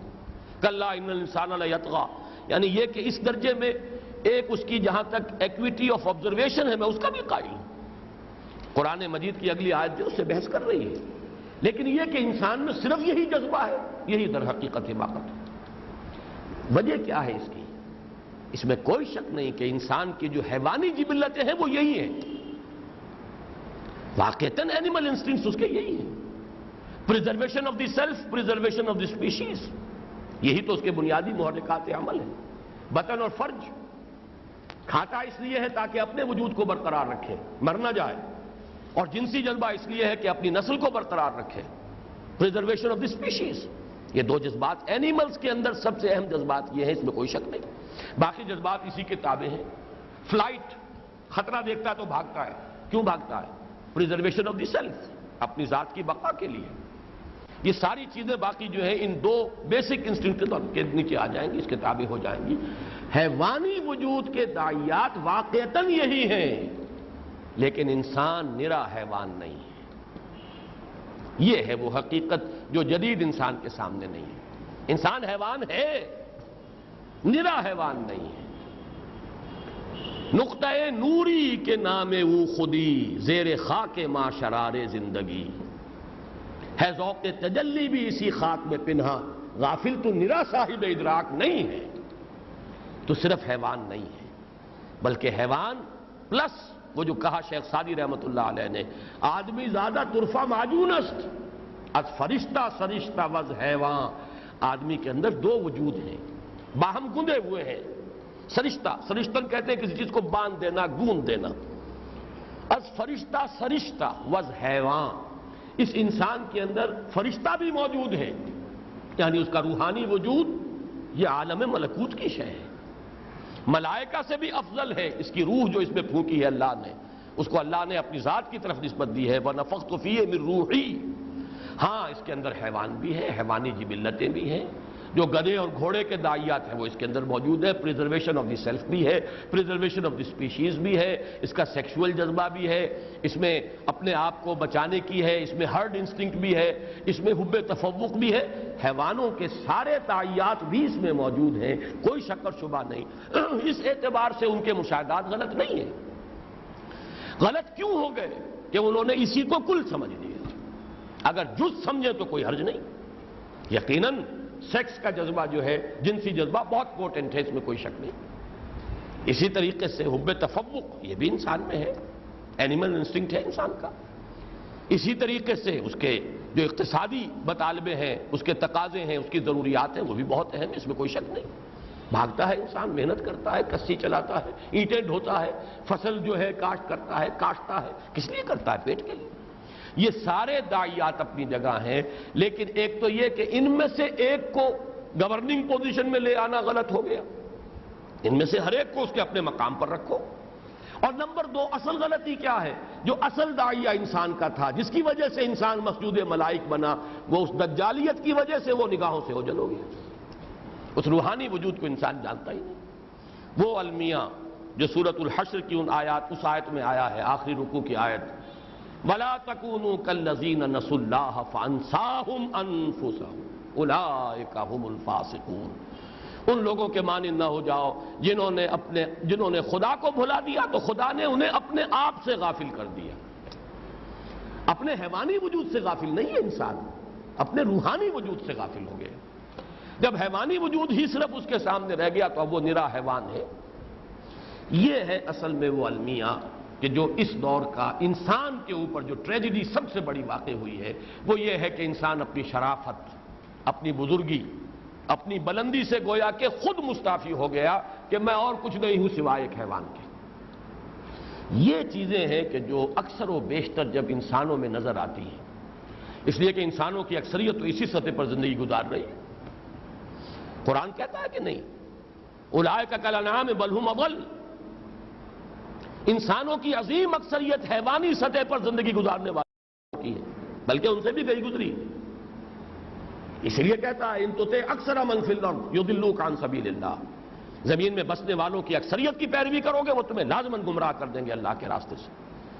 انسانوں کی اکثریت اسی سطح پر زندگی گزارتی ہے، لہذا ایک حساس اور قلب سلیم کا مالک انسان ذہین جب دیکھتا ہے انسان کو پستیوں کے اندر رینگتے ہوئے، بڑا صحیح لفظ استعمال ہوا ہے، رینگتے ہوئے، افمن یمشی مکبا علی وجہہ اہدی امن یمشی سویا علی صراط مستقیم۔ یہ اوندے منہ رینگ رہا ہے، گندگی کا کیڑا، غلاظت کا کیڑا۔ آج کا، جیسا کہ میں نے عرض کیا، آج کا نوجوان جو تھوڑی سی سائیکالوجی پڑھ لیتا ہے، میں اس کے ذہن اور اس کی سوچ کی صحیح تعبیر کر رہا ہوں، کہ وہ انسان کو سوائے گندگی کی ایک پوٹ اور غلاظت کے ایک کیڑے کے سوا اور کچھ نہیں سمجھتا۔ سب سے پہلے تو یہی سمجھیے میکڈوگل صاحب نے انسان کو ایک فری مورل ایجنٹ ماننے سے انکار کر دیا۔ انسٹنکٹس کا جذبہ کا جو تصور ہے، انسانی پرسنالٹی حاصل ضرب ہے دو عوامل کا، ہیریڈیٹری فیکٹرز، موروثی اثرات جو اسے اپنے والدین سے، دادا سے، دادی سے، نانا سے، نانی سے، پڑدادا پڑنانی چلے آ رہے ہیں، ملٹی پلائڈ بائی انوائرمنٹل فیکٹرز، موروثی عوامل، ماحول کے عوامل، تعلیم جس ماحول میں رہا، تربیت پائی، ان دو سے انسان وجود میں آتا ہے۔ اس کا کوئی مورل فری وجود اس کا نہیں ہے کہ وہ خود کوئی کام کر رہا ہو۔ اور یہ نظریہ اب آ کر جینیٹکس کے اندر وہ انتہا کو پہنچ گیا۔ اب تو انجینئرنگ ہو رہی ہے، اس میں جینز کو بدل کر اپنے مطلوبہ صفات کے انسان بنائے جا سکیں گے۔ اب تو فیکٹریز بنیں گی کہ آپ جینز کے اندر آگے پیچھے کیجئے اور جس قسم کے اوصاف چاہتے ہیں پیدا کر لیجئے انسانوں کے اندر، آرٹیفیشل انسان وجود میں آ جائیں گے۔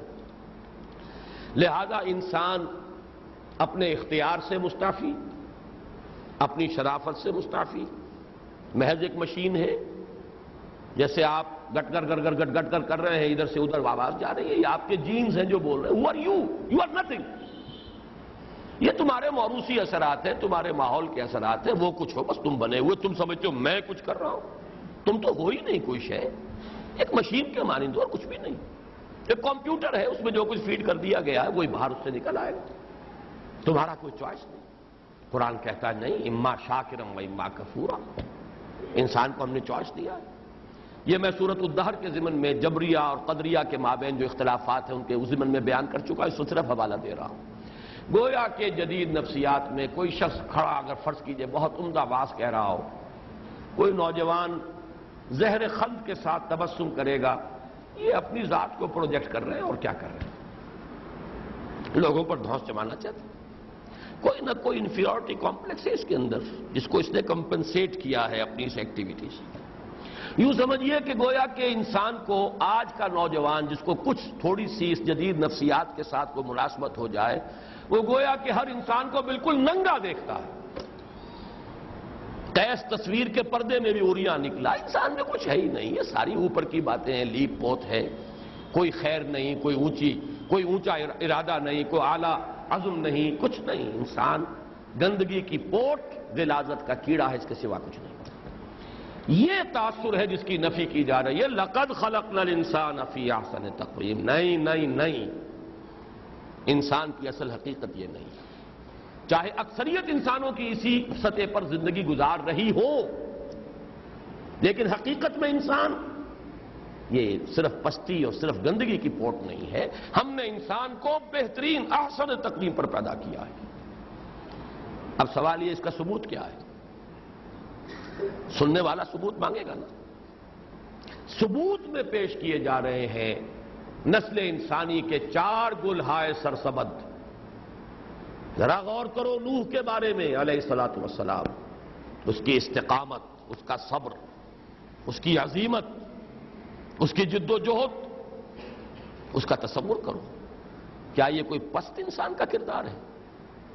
کیا کوئی گھٹیا شخصیت اس معیار پر پوری اتر سکتی ہے؟ اور ذرا چشم تصور میں لاؤ عیسیٰ علیہ السلام کو، کوہ زیتون کے اس واعظ کا تصور کرو۔ وہ جو کوہ زیتون پر لوگوں کو واعظ کہہ رہا تھا، اس کی شخصیت کیا واقعتاً وہ کسی پستی کی غمبازی کرنے والی ہے؟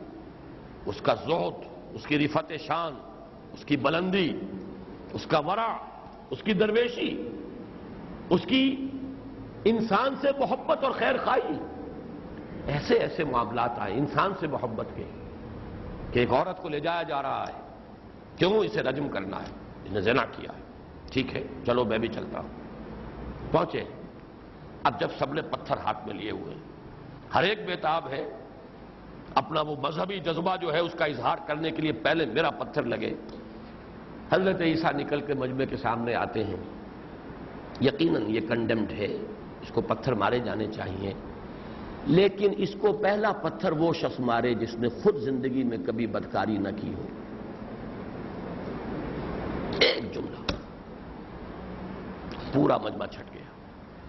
حضرت عیسیٰ کے وعظ کا اور حضرت عیسیٰ کی تبلیغ کا یہ پہلو ذہن میں رکھیے کہ خالص ایک خوش قسم کی مذہبیت انتہا کو پہنچ چکی تھی یہود کے اندر، صرف خول رہ گیا تھا، روح نہیں رہی تھی، خول ہی خول تھا، چھلکا ہی چھلکا تھا، اس کا مغز ختم ہو چکا تھا۔ حضرت مسیح نے وہ دین کے مغز کی طرف روشنی لوگوں کو دکھائی ہے اور رہنمائی کی ہے۔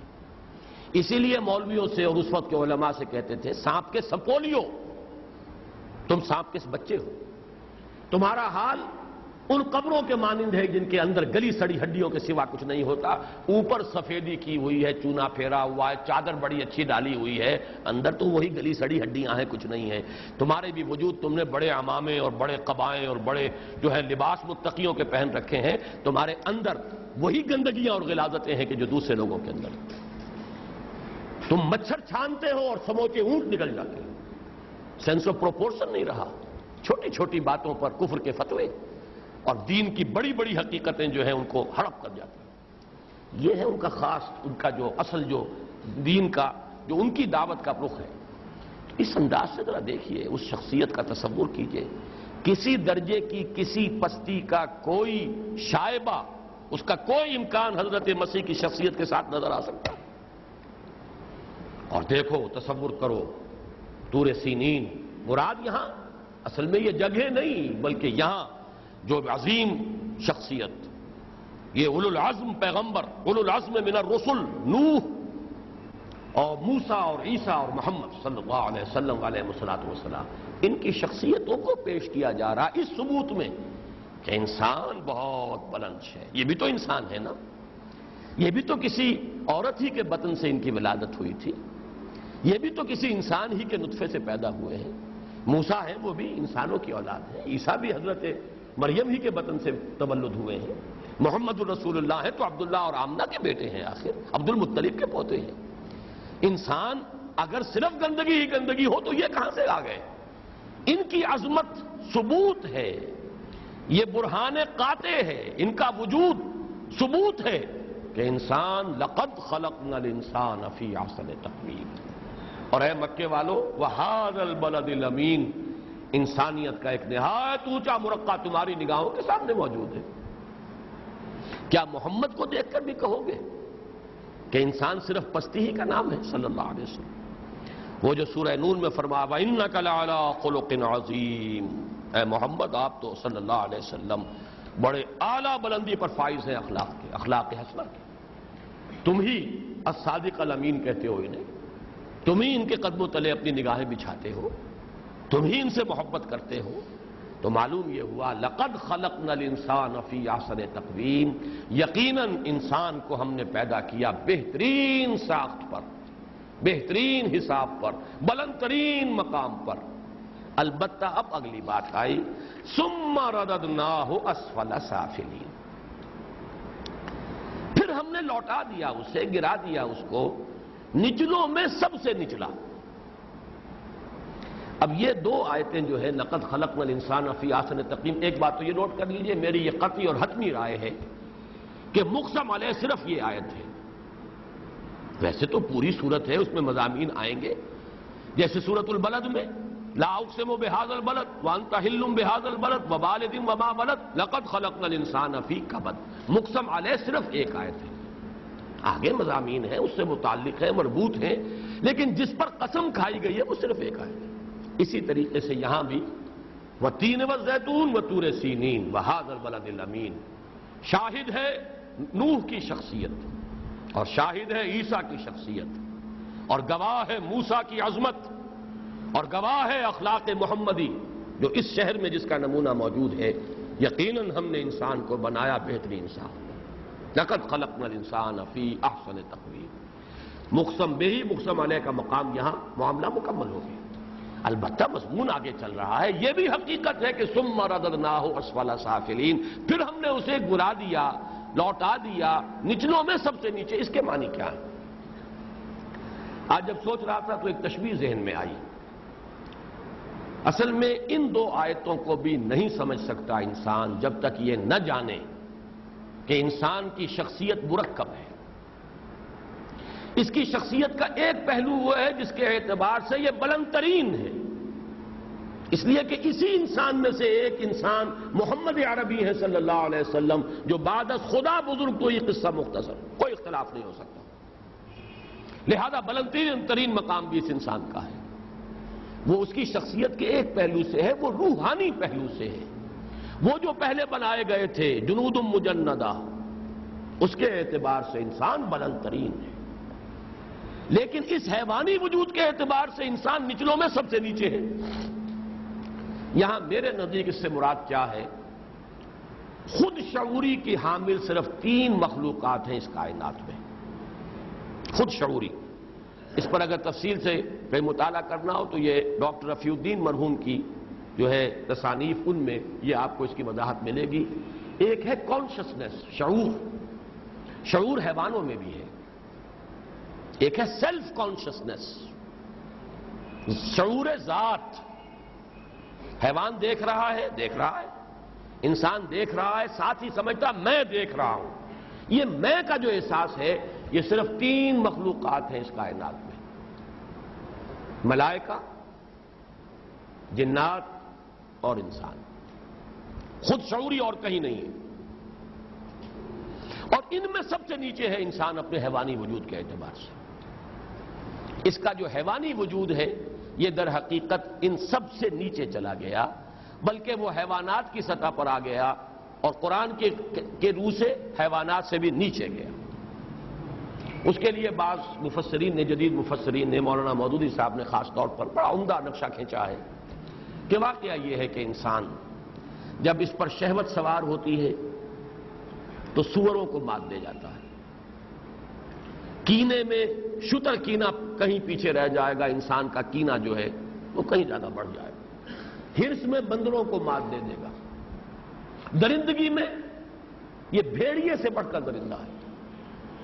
کوئی بھیڑیا وہ کام نہیں کرتا جو انسان کرتا ہے۔ جب اس کے اوپر کوئی ایک سوار ہو جاتا ہے جنون قومیت کا، تو دوسری قوم کے لوگوں کے ساتھ جو کچھ یہ کرتا ہے، چھوٹے چھوٹے بچوں کو اچھال کر اور نیزوں کے اندر پرو دینا، کون ہے درندہ ہے جو اس سطح تک جائے گا؟ درندے درندگی کرتے ہیں اپنی بھوک مٹانے کے لیے، وہ اپنی ضرورت پوری کرنے کے لیے۔ یہ جو انسان کی درندگی ہے، وہ جو اقبال نے کہا ہے ربا کے بارے میں، از ربا آخر چمی زائد فتن، کسند آنت لذت قرض حسن، از ربا جاں تیرا دل چوں خشت و سنگ، آدمی درندہ بے دندان و چنگ۔ اس سود کی وجہ سے انسان کا باطن جو ہے تاریک ہو جاتا ہے، دل سخت ہو جاتا ہے پتھر کے مانند، اور انسان درندہ بن جاتا ہے، اگرچہ درندوں والے پنجے نہیں ہوتے اس کے پاس، اور درندوں والے دانت نہیں ہوتے، بھیڑیے کا پنجہ بھی نہیں ہے، بھیڑیے کے دانت بھی نہیں ہے، لیکن بھیڑیے سے آگے گزر جاتا ہے انسان۔ صحیح ہے، یہ مشاہدہ صحیح ہے۔ انسان جب پستی میں گرتا ہے اخلاقی اعتبار سے، تو کوئی نہیں ہے کائنات کے اندر گھٹیا سے گھٹیا کوئی وجود کہ جو اس سے نیچے رہ جائے، سب سے نیچے جائے گا، اسفل سافلین۔ تو یہ اپنی جگہ حقیقت ہے، لیکن یہاں مراد میرے نزدیک ملائکہ اور جنات کے مقابلے میں انسان کا نیچے چلا جانا ہے، جو حامل ہیں خود شعوری کے، فرشتے، جنات، انسان، ان میں سب سے نیچے گئے۔ اس کی تشبیہ ذہن میں آئی تھی۔ دیکھیے کوئی بہت بلند شے ہے، اونچی ہے، اس کے اندر اونچے ہی رہنا ہے، اس کی فطرت کا تقاضا ہے بلندی، لیکن آپ نے کوئی بھاری پتھر اس کے ساتھ باندھ دیا ہے اور اسے نیچے لے آیا ہے۔ وہ پتھر، کوئی شے تیر سکتی ہے سمندر کے اوپر، آپ نے بھاری پتھر باندھ دیا اور اسے غرق کر دیا، سمندر کی تہ تک پہنچا دیا۔ کوئی شے ہے اڑ سکتی ہے، اس کے اندر رفعت ہے، بلندی ہے، کوئی بھاری بوجھ اس کے ساتھ ایسا آپ نے لگا دیا کہ اس کے بوجھ تلے وہ نیچے گر گیا۔ بعین ہی یہی مثال ہے انسان کی، اس کی روح بلندی کی شے ہے، عالم بالا کی شے ہے، اس کا رخ اللہ کی طرف ہے، اس کی توجہ عالم علوی کی جانب ہے، اس کے اندر وہ ساری پوٹینشل جو ہے صلاحیتیں موجود ہیں کہ جو فرشتوں سے بالا اس کو لے جانے والی ہیں، لیکن اس کے ساتھ بھاری پتھر باندھ دیا گیا ہے اس حیوانی وجود کا۔ اس بھاری پتھر کی وجہ سے وہ اب نیچے آ گیا ہے، اب اسے محنت کرنی پڑے گی، مشقت کرنی پڑے گی۔ لقد خلقنا الانسان فی کبد، اب یہ مشقت ایک مشقت تو وہ ہے مادی اور ظاہری مشقت، پیٹ کو پالنے کے لیے مشقت، ایک مشقت وہ ہے قد افلح من زکاہا وقد خاب من دساہا، اپنے اس حیوانی وجود کے قبر میں سے نکالو اپنی اس روحانی وجود کو، برآمد کرو۔ افلاح کا مفہوم میں بیان کر چکا ہوں، کھود کر نکالنا، کسی شے کو پھاڑ کر کوئی شے برآمد کرنا، اس بھاری بوجھ سے اپنے آپ کو نجات دلاؤ تاکہ تم بلندی کی طرف جا سکو۔ ایک غبارہ ہے لیکن اس غبارے کو آپ نے باندھا ہوا ہے نیچے، بھاری پتھر لگایا ہوا ہے، اس بھاری پتھر سے وہ آزاد ہوگا تو جائے گا اوپر۔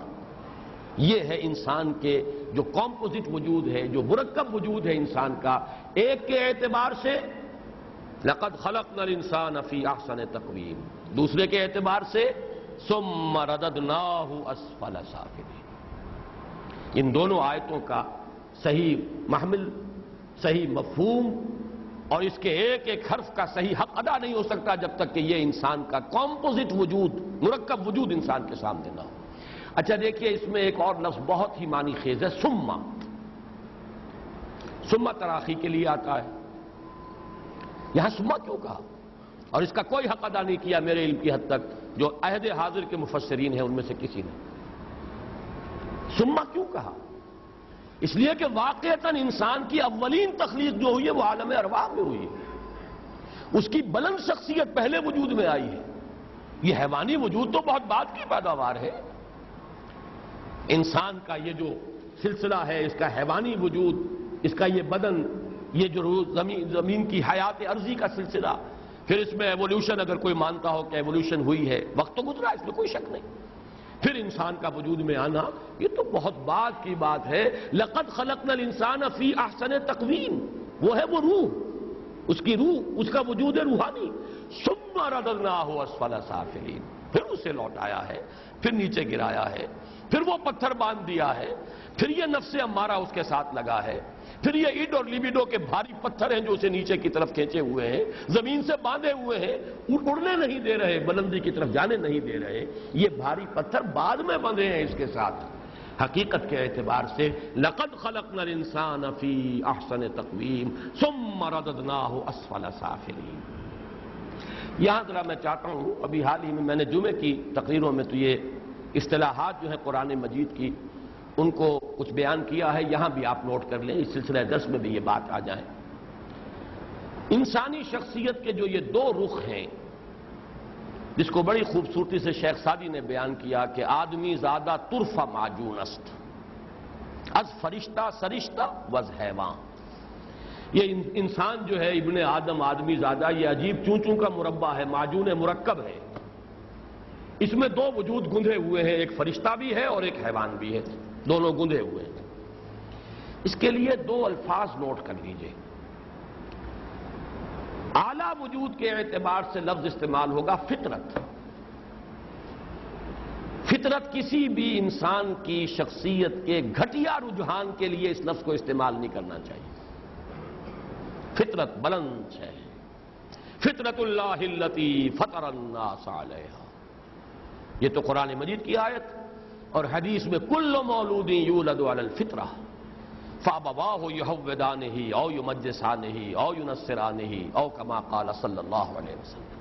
ہر بچہ نسل انسانی کا فطرت لے کر آتا ہے، اسلام کی فطرت۔ فطرت کا لفظ جو ہے وہ در حقیقت انسانی وجود کے اس اعلیٰ حصے لقد خلقنا الانسان فی احسن تقویم سے متعلق ہے۔ دوسرا جو ہے اس کو طبعیت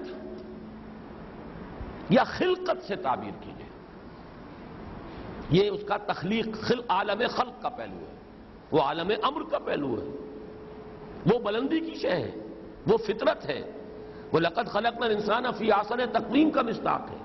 یہ ہے عالم اسفل، یہ عالم جو ہے خاک اور جو بھی مادے کا وجود ہے اس سے متعلق ہے، یہ خلقت ہے۔ یہی وجہ دیکھیے جو قرآن مجید میں بعض مقامات بظاہر بڑے متضاد نظر آتے ہیں۔ ایک طرف کہا جا رہا لقد خلقنا الانسان فی احسن تقویم، لیکن ساتھ ہی فرمایا گیا خلق الانسان ضعیفا، انسان پیدا کیا گیا کمزور، سورہ نساء میں۔ تو ضعیف کیسے ہو گیا احسن تقویم میں؟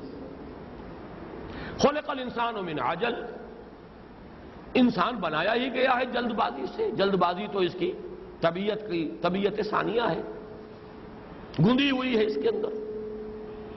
ان الانسان خلق ہلوعا اذا مسہ الشر جزوعا واذا مسہ الخیر منوعا۔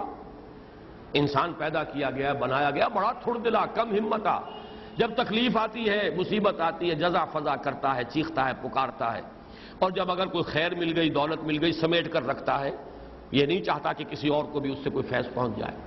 بڑا گھٹیا انسان۔ اب کیا بات ہوئی ہے؟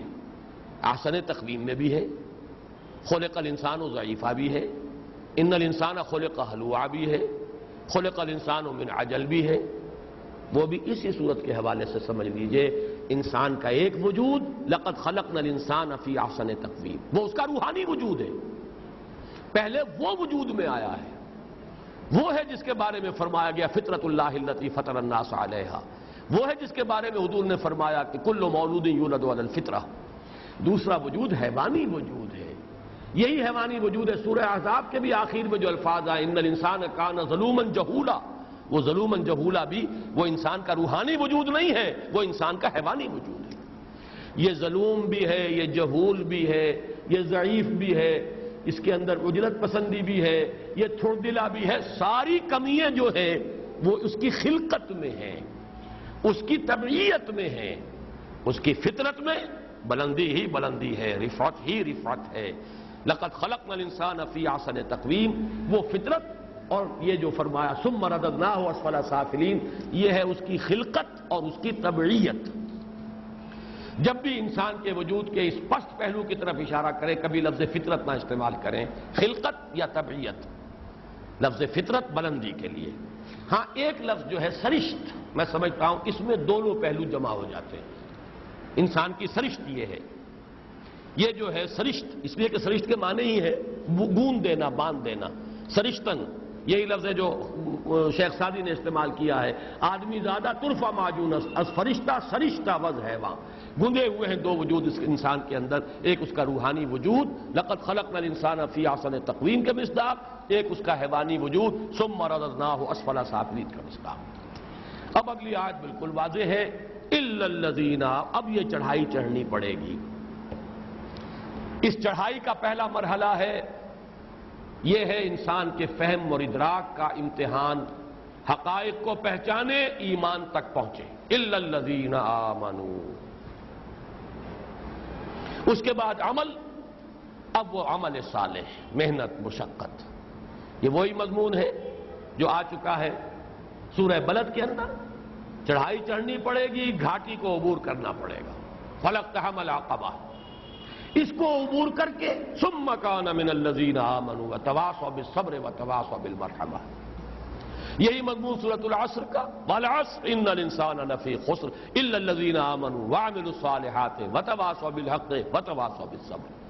اور میں نے پہلے بھی آپ کو بتایا ہے، بڑی خوبصورت تعبیر کی ہے مولانا اصلاحی صاحب نے سورہ مدثر میں اس آیہ مبارکہ کی کہ سأرہقہ صعودا، ولید بن مغیرہ کے بارے میں اللہ تعالیٰ نے فرمایا میں اسے چڑھائی چڑھواؤں گا، یعنی جو عذاب بعض حضور نے دیکھا شب معراج میں، عذاب کی ایک شکل یہ بھی تھی کہ ایک انسان ہے بڑی چڑھائی پہ مشقت جھیل کر ہانپتا ہوا پسینہ پسینہ ہو کر چڑھتا ہے، پھر ایک دم نیچے گرا دیا جاتا ہے، پھر چڑھتا ہے، بس یہی اس کا عذاب ہے، چڑھتے رہو، چڑھو گے گرو گے، پھر چڑھو، یہی پہم عذاب ہے، سأرہقہ صعودا۔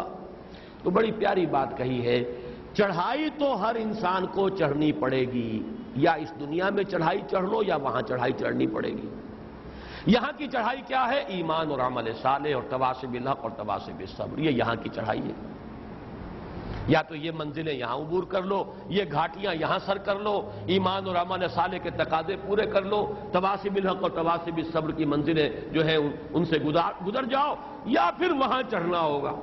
فطرت یا انسان کی خلقت جو ہے اس میں جو پستی ہے، چڑھائی تو اسے چڑھنی پڑے گی، یہاں نہیں چڑھے گا وہاں چڑھے گا۔ سأرہقہ صعودا انہ فکر وقدر فقتل کیف قدر ثم قتل کیف قدر۔ تو یہی ہے لقد خلقنا الانسان فی احسن تقویم، یہ ہے انسان کا روحانی وجود۔ ثم رددناہ اسفل سافلین، یہ وجود حیوانی، یہ بدن، اس کے تقاضے، یہ اڈ، یہ لیبیڈو، یہ بطن، یہ فرج، یہ ساری چیزیں اس کے ساتھ باندھ کر اور پستی میں ڈال دیا۔ اب اٹھو، چڑھائی چڑھو۔ وہ چڑھائی ہے الا الذین آمنوا وعملوا الصالحات۔ اب ان پستیوں سے ابھرو، اوپر اٹھو، چڑھائیاں چڑھو۔ فکر کی رفعت ایمان، عمل عمل صالح۔ الیہ یصعد الکلم الطیب والعمل الصالح یرفعہ۔ اچھی بات، اچھا نظریہ، اچھا خیال، صدق بالحسنی، اور اس کے ساتھ عمل اور محنت، عمل صالح، یہ ہے چڑھائی چڑھے گا انسان تو اس پستی سے نجات پا گیا۔ فَلَهُمْ أَجْرٌ غَيْرُ مَمْنُونٍ، ان کے لیے ہے وہ اجر کہ جس کا سلسلہ کبھی منقطع ہونے والا نہیں۔ گویا کہ اس نے اپنے اس مقام کو دوبارہ حاصل کر لیا جس پر اللہ نے پیدا کیا تھا۔ پوٹینشلی یہ پستی کا مکین نہیں ہے، پوٹینشلی اس کا مقام بہت بلند ہے۔ البتہ اس امتحان میں ہم نے ڈالا ہے، بہت بھاری لنگر اس جہاز کے ساتھ باندھ دیا ہے ہم نے، بہت بڑا بوجھ ہے جو اس غبارے کے ساتھ ہم نے باندھ دیا ہے کہ اڑ نہیں سکتا۔ اس سے اپنے آپ کو آزاد کرے۔ قد افلح من تزکا یا قد افلح من زکاہا وقد خاب من دساہا۔ اور وہ کیا ہے؟ فاما من اعطى واتقى وصدق بالحسنى فسنيسره لليسرى واما من بخل واستغنى وكذب بالحسنى فسنيسره للعسرى وما يغني عنه ماله اذا تردى۔ جب خود دنیا میں پستی میں پڑا رہا تو جب جہنم کے گڑھے میں گرایا جائے گا تو وہ مال و اسباب جو جمع کیا تھا وہ کام نہیں آئے گا، وہ بچائے گا نہیں۔ پستی میں پڑے کے پڑے رہ گئے تو اب پستیاں ہی تمہارا مقدر ہے۔ آخرت میں بھی وہ جو کار مذلت ہے جس کا نام جہنم ہے اسی کی پستیوں میں دھکیل دیے جاؤ گے۔ ہاں یہاں ایمان اور عمل صالح کی بلندیاں اگر طے کر لو تو پھر تمہارے لیے لہم اجر غیر ممنون۔ اب آخری دو آیات جو ہیں میرے نزدیک اس ترتیب کلام کے اعتبار سے یہ ایک ضمنی مضمون ہے جو اس صورت میں آیا ہے، مضمون مکمل ہو گیا ہے۔ اصل مضمون عمود کے اعتبار سے جو اس صورت کا عمود ہے مکمل ہو چکا، جو قسم ہے اور مقسم علیہ ہے اور اس کے ساتھ جو متعلق مضمون ہے مکمل، لیکن ایک نتیجہ نکل رہا ہے اس میں، اور یہ قرآن کا اسلوب ہے۔ یہ نہ سمجھیے کہ جب میں ضمنی کہتا ہوں تو اس کا مطلب ہے غیر اہم، معاذ اللہ ثم معاذ اللہ، قرآن کا کوئی لفظ غیر اہم نہیں ہے۔ البتہ بعض مضامین، بلکہ میرا دعویٰ تو یہ کہ اہم ترین مضامین قرآن مجید میں ضمناً آئے ہیں۔ اصل عمود جو ہے قرآن کا اور اس کا اصل بیان اور اصل خطاب ہے عرب کے بدوؤں کے ساتھ گفتگو، ان کی ذہنی سطح کے مطابق گفتگو۔ جو اعلیٰ مضامین ہیں حکیمانہ اور حکمت کے اور فلسفے کے وہ ضمناً کہیں آتے ہیں تاکہ وہاں وہی جم کر کھڑا ہو جائے، اپنی مائکروسکوپ فوکس کر لے جس کے ذہن میں وہ سوالات ہیں، ورنہ عام آدمی گزر جائے۔ اگر وہ مضامین زیادہ تفصیل سے بیان ہوتے تو یہ کتاب مبین نہ رہتی، پھر وَلَقَدْ يَسَّرْنَا الْقُرْآنَ لِلذِّكْرِ فَهَلْ مِن مُدَّكِرٍ وہ بات نہ رہتی، پھر تو فلسفی چاہیے تھا اس کو سمجھنے کے لیے اور پڑھنے کے لیے، پھر تو منطق کو پہلے ماسٹر کرے تو پھر قرآن کو پڑھتا تھا۔ قرآن کا اصل جو ہے خطاب وہ عرب کے بدو، وہ ان کی اپنی ذہنی سطح، بات چلی آ رہی ہے ان کی ذہنی سطح، ایک بات آئی ہے پھر گزر گئے، یا ایک اونچائی آئی ہے پھر گزر گئے۔ اب جس کے ذہن میں سوالات ہیں وہ تو وہیں جائیں جاس وہاں ڈیرا لگا کر بیٹھ جائے، یہ ہے اصل بات۔ اس کا سب سے بڑا ثبوت میں آپ کو دے رہا ہوں، قرآن مجید میں ختم نبوت کا مضمون بھی ضمناً آیا ہے، جس طرح احادیث میں صراحت کے ساتھ آیا قرآن میں تو کہیں نہیں ہے۔ ضمناً سورہ احزاب میں خاتم النبیین، اہم ترین مضمون ضمناً، یہ 40 سال کی عمر کی میچورٹی ضمناً، حتی اذا بلغ اشدہ وبلغ 40 سنة قال رب اوزعنی ان اشکر نعمتک التی انعمت علی وعلی والدی، بالکل ضمناً۔ یہاں بھی نوٹ کیجئے یہ ضمنی بات ہے لیکن بہت اونچی بات ہے۔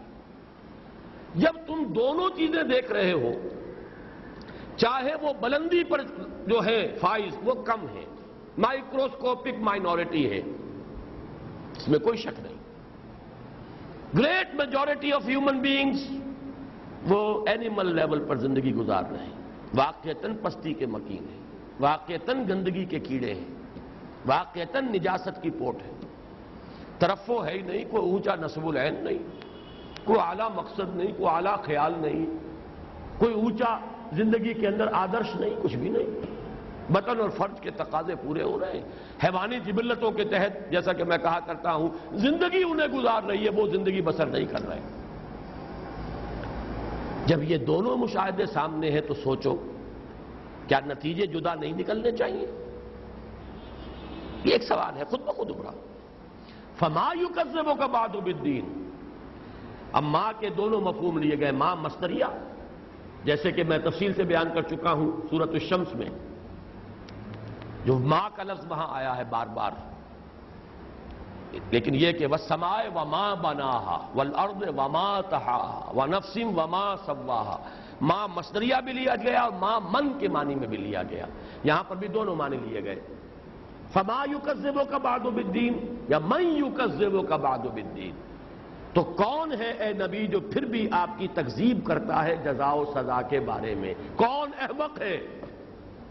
جبکہ وہ دیکھ رہا ہے اپنی آنکھوں سے انسانیت کی معراج پر بھی فائز لوگ ہیں، چاہے مائکروسکوپک مائنورٹی ہو، اس معاشرے میں بھی آخر محمد بھی انسان تھے اور ابو بکر بھی انسان تھے، عثمان بھی انسان تھے، حضرت زید بھی انسان تھے جو فوت ہو گئے حضور پر وحی کے آغاز سے پہلے، ورنہ یہ کہ بہت اعلیٰ اخلاق کے حامل، ان کے بیٹے سعید ابن زید عشرہ مبشرہ میں ہیں، وہ باپ کی وراثت انہیں ملی ہے اصل میں، اور عثمان ابن مسعود تھے، ورقہ ابن نوفل تھے، جنہوں نے کتنا سفر کیا ہے، شام جا کر انہوں نے عبرانی پڑھی ہے تلاش حق کے اندر، جیسے کہ حضرت سلمان فارسی جو ہے ایران سے ہو کر شام پہنچے تھے، ایران کو چھوڑ کر، ورقہ ابن نوفل مکے سے گئے تھے شام اور وہاں سے عبرانی سیکھ کر آئے تھے اور عیسائی ہو کر آئے تھے، اسی مکے کی سرزمین میں تھے کہ نہیں، جہاں ابو جہل بھی ہے، ولید بن مغیرہ بھی ہے، پستی کے مکین بھی ہے، عقبہ ابن ابی معیط بھی ہے، اور وہ ہماری ایک کولوکیل لینگویج کی تعبیر ہے، الفاظ اچھے نہیں ہیں، گو در گو بلی کا گو، وہ ابو لہب بھی ہے اسی معاشرے کے اندر، لیکن جہاں یہ لوگ موجود ہیں وہاں ابو بکر بھی تو ہے، عثمان بھی ہے کہ نہیں، انہی کے اندر یہ روشنی کے یہ جگنو جو ہے یہ چمک رہے ہیں کہ نہیں، جگمگا رہے ہیں کہ نہیں؟ جب تم دونوں چیزوں کا مشاہدہ کر رہے ہو تو پھر جزا و سزا ثابت ہو گئی کہ نہیں؟ ورنہ تو پھر یہ اندھیر نگری چوپٹ راج ہے، اگر اچھوں کو ان کی اچھائی کا بدلہ نہ ملے اور بروں کو ان کی برائی کی سزا نہ ملے تو یہ اندھیر نگری چوپٹ راج ہے۔ الیس اللہ بأحکم الحاکمین، کیا اللہ تمام حاکموں سے بڑا حاکم نہیں؟ نوٹ کیجئے اس آیت میں، ایک تو وہ لوگ ہیں جو اللہ کو مانتے نہ ہوں، عرب میں ایسے لوگ شاذ تھے، شاذ کوئی ہوں گے، سب مانتے تھے اللہ کو، اللہ کو مانتے تھے، یہ بھی مانتے تھے پیدا کرنے والا وہی ہے، آسمانوں کا، زمین کا، کائنات کا، ہمارا، تخلیق میں کوئی اس کا ساجی نہیں، ہاں اس کے یہ دیوی دیوتا جو ہے نائبین ہیں، کچھ اس کے منہ چڑھے ہیں، بہت محبوب ہیں، ان کی سفارش چل جائے گی، اس معنی میں وہ دیویوں دیوتاؤں کو مانتے تھے۔ ہؤلاء شفعاؤنا عند اللہ، یہ اللہ کے ہاں ہمارے سفارشی بن جائیں گے، ہمیں چھڑا لیں گے۔ وما نعبدهم الا ليقربونا الى الله زلفى، ہم ان کو نہیں پوجتے مگر اس لیے کہ اللہ سے قریب تر کر دیں گے ہمیں، تو اللہ کو مانتے تھے۔ اچھا اللہ کو مانتے ہو تو احکم الحاکمین مانتے ہو کہ نہیں؟ تمام بڑے حاکموں سے سب سے بڑا حاکم، تو بتاؤ دنیا میں کوئی حکومت جزا و سزا کے بغیر چلتی ہے؟ کوئی نظام اکاؤنٹیبلٹی کے بغیر چل سکتا ہے؟ مجرموں کو سزا نہ دی جائے تو معاشرہ جو ہے قائم رہ جائے گا، کیوس نہیں ہو جائے گا، اس میں انتشار نہیں ہو جائے گا، انارکی نہیں ہو جائے گی؟ کوئی حکومت دنیا میں ایسی ہے جو اپنے وفاداروں کو اور اپنے باغیوں کو برابر کر دے؟ یہی سوال ہے جو قرآن میں آتا ہے، افنجعل المسلمین کالمجرمین، کیا ہم برابر کر دیں گے اپنے فرما برداروں کو اور اپنے باغیوں کو اور مجرموں کو؟ مجرموں کو کیفر کردار تک پہنچایا جاتا ہے، وفاداروں کو خلعتیں دی جاتی ہیں، جاگیریں دی جاتی ہیں، نوازا جاتا ہے، خطابات دیے جاتے ہیں۔ اگر دنیا میں حکومت کا یہ چھوٹا سا نظام اس طرح چل رہا ہے تو عقل کے ناخن لو، الیس اللہ بأحکم الحاکمین، کیا اللہ تعالیٰ تمام حاکموں سے بڑا حاکم نہیں ہے؟ تو فما یکذبک بعد بالدین۔ اب یہاں ماں مصدریہ ہے، یہاں خطاب ہے اس تکذیب کرنے والے سے، اگر ماں مصدریہ مانا جائے تو اے مخاطب، اے جزا و سزا کو جھٹلانے والے، اے جزا و سزا کا انکار کرنے والے، کیا شے ہے کیا تیرے پاس عقلی بنیاد ہے جزا و سزا کو جھٹلانے کی؟ کوئی ہے دلیل تیرے پاس؟ جبکہ تو دیکھ رہا ہے کہ یہاں اچھے بھی ہیں اگرچہ کم، برے بھی ہیں اگرچہ زیادہ، لیکن نفی نہیں کر سکتے۔ برے سے برے ماحول میں بھی کوئی نہ کوئی ٹمٹماتا ہوا چراغ نظر آ جائے گا، اور اچھے سے اچھے ماحول کے اندر بھی آپ کو برے لوگ نظر آ جائیں گے۔ اس اعتبار سے جب یہ خیر و شر کا مشاہدہ ہو رہا ہے، دیکھیے یہ مضامین جڑے ہوئے ہیں، وہ خیر و شر جو ہر انسان اپنے اندر بھی محسوس کرتا ہے، فَأَلْهَمَهَا فُجُورَهَا وَتَقْوَاهَا، وہ خیر و شر جس کا اس کو خارج میں بھی مشاہدہ ہو رہا ہے، یہاں اس کے حوالے سے بات ہو رہی ہے۔ جب یہ دونوں مظاہر تمہارے سامنے ہیں، فَمَا يُكَذِّبُكَ بَعْدُ بِالدِّينِ أَلَيْسَ اللَّهُ بِأَحْكَمِ الْحَاكِمِينَ، تو پھر وہ کون سی بات ہے، کون سی دلیل ہے، کون سی منطقی بنیاد ہے، کون سی عقلی جو ہے اس کے لیے اساس ہے کہ تم انکار کر رہے ہو جزا و سزا کا؟ عقل اور منطق کا تقاضا تو پھر یہی ہے، اچھوں کو ان کی اچھائی کا بھرپور صلہ ملنا چاہیے، اور بروں کو، ظالموں کو ان کی برائی کی پوری سزا ملنی چاہیے، انہیں کیفر کردار تک پہنچانا چاہیے۔ الیس اللہ بأحکم الحاکمین۔ روایات سے معلوم ہوتا ہے کہ حضور کی عادت مبارکہ تھی کہ اس کے بعد آپ فرمایا کرتے تھے بلا، کیوں نہیں، کیونکہ سوال پر ختم ہو رہی ہے سورت، الیس اللہ بأحکم الحاکمین، بلا وانا علی ذلک من الشاہدین، کیوں نہیں، یقیناً اللہ جو ہے تمام حاکموں سے بڑا حاکم ہے، اور میں اس پر گواہ ہوں، میں اس کی شہادت دیتا ہوں، میری فطرت اس کی گواہی دیتی ہے، میں اس پر اپنی گواہی ریکارڈ کرا رہا ہوں۔ یہ روایت تو مسند احمد میں ہے، ترمذی میں ہے، ابو داؤد میں ہے وغیرہ ہوں، اور یہ حضرت ابو ہریرہ رضی اللہ تعالی عنہ سے مرفوعاً جو ہے مروی ہے۔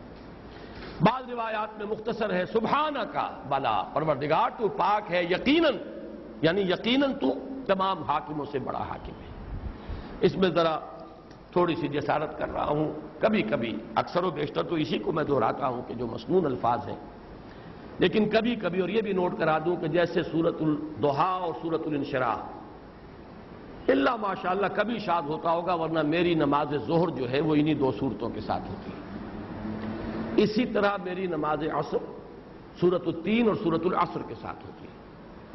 سورۃ التین اور سورۃ العصر میں جو مشابہتیں ہیں، آج اب وقت نہیں رہا، پہلے ہی ہم آگے گزر گئے اپنے وقت سے، لیکن یہ کہ انشاءاللہ تعالی میں جب سورۃ العصر کا بیان ہوگا تو واضح کروں گا۔ اور میرا جو کتابچہ ہے راہ نجات، اس میں ایک تو میری تقریر ہے جو ایچیسن کالج میں میں نے کی تھی، اور ایک تحریر ہے، اس تحریر میں نے تفصیل سے تقابل کیا ہے سورۃ التین کا سورۃ العصر کے ساتھ، ان میں جو مشابہتیں ہیں، جو گہرا ربط اور تعلق ہے، اور جس اعتبار سے ریسیپروکل معاملہ ہے، اس میں تبشیر ہے، لقد خلقنا الانسان فی احسن تقویم، اپنے آپ سے مایوس مت ہو، تمہیں اللہ نے بہت اونچے مقام پر بنایا ہے، یہ ہمارے لیے حوصلہ بڑھانے والی بات ہے۔ تم مایوس نہ ہو، اپنے آپ سے مایوس نہ ہو، بددل نہ ہو، تمہارے اندر ہم نے بہت کچھ رکھا ہے، کوشش کرو تو صحیح، کھدائی کرو تو صحیح، اس معدن میں ہیرے ہیں، لیکن مشقت کرنی پڑے گی۔ لقد خلقنا الانسان فی کبد، ذرا چڑھائی چڑھنی پڑے گی، الا الذین آمنوا وعملوا الصالحات، لیکن تمہارا مقام بہت بلند ہے، لیکن وہاں انذار کا پہلو ہے، ان الانسان لفی خسر الا الذین آمنوا وعملوا الصالحات وتواصوا بالحق۔ بلکہ میں اب سنائی دوں آپ کو، حضرت مسیح ہی کا ایک تقابل ہے بڑا پیارا انجیل میں، بہت پیاری تعبیر ہے، فرماتے ہیں اس راستے سے داخل مت ہو جو بہت کشادہ ہے اور جس سے داخل ہونے والے بہت ہیں، اس لیے کہ وہ تنگی کو پہنچائے گا۔ اس راستے سے داخل ہو جو تنگ ہے اور اس میں داخل ہونے والے بھی کم ہیں، بالآخر وہی کشادگی کی طرف لے جانے والا ہے۔ بڑی پیاری بات ہے۔ اس وقت آپ دیکھیے، آپ کو اکثریت انسانوں کی کون سی ملے گی؟ وہ تو اسفل سافلین والے نظر آئیں گے، ان کا ساتھ دو گے تو انہی کے ساتھ حشر ہوگا۔ آخری تنگی فَسَنُيَسِّرُهُ لِلْعُسْرَىٰ، یہ اکثریت وہاں لے جائے گی آپ کو، یہ ماحول کے رنگ میں رنگے جاؤ گے تو وہاں جاؤ گے، فَسَنُيَسِّرُهُ لِلْعُسْرَىٰ۔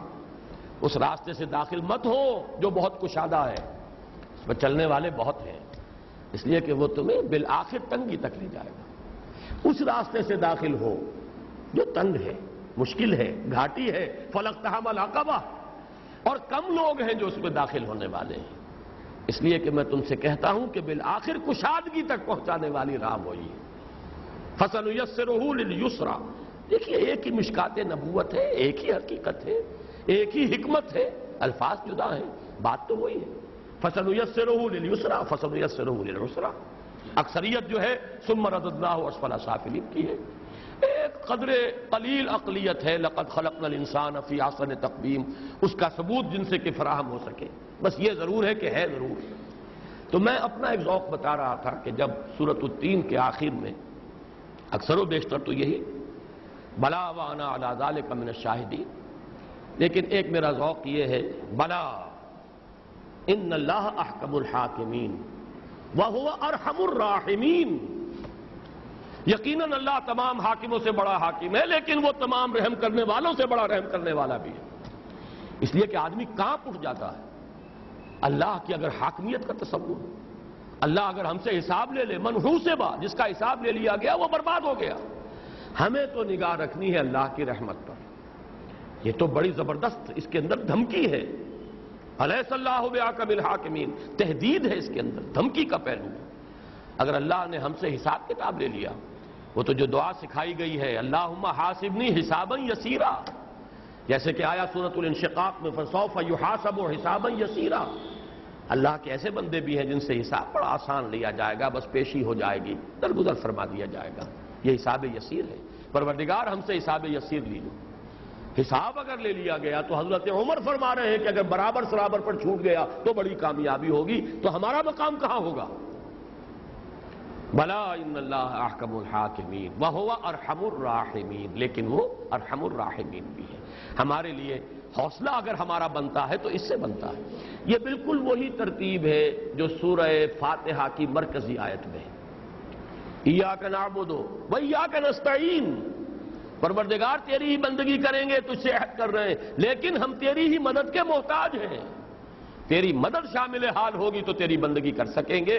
عزم ہم نے کیا ہے، ارادہ کیا ہے، وعدہ ہم کر رہے ہیں، ایاک نعبد، لیکن پروردگار تیری اعانت، تیری توفیق، تیری تیسیر، اللہم اعنا علی ذکرک و شکرک و حسن عبادتک۔ تو یہ عبادت کے ساتھ استعانت کو جو جوڑا گیا ہے ایک ہی آیت میں، ایاک نعبد و ایاک نستعین، بلکہ میں تو زیادہ زور اس پر دیا کرتا ہوں، پروردگار ہم تیری ہی بندگی کرتے ہیں اور تجھ ہی سے مدد مانگتے ہیں، اس لیے کہ تیری توفیق و تیسیر کے بغیر تیری بندگی کا حق ادا کرنا ممکن نہیں۔ بالکل وہی ربط ہے جو میں یہاں پر بلا ان اللہ احکم الحاکمین، لیکن یہ کہ اس سے جو جان کانپتی ہے تو اس میں اگر سہارا لینے کے لیے کہتا ہوں وہو ارحم الراحمین، اسی پر توقع ہے، اسی کی رحمت کے ہم امیدوار ہیں۔ بارک اللہ لی ولکم فی القرآن العظیم ونفعنی وایاکم بالآیات والذکر الحکیم۔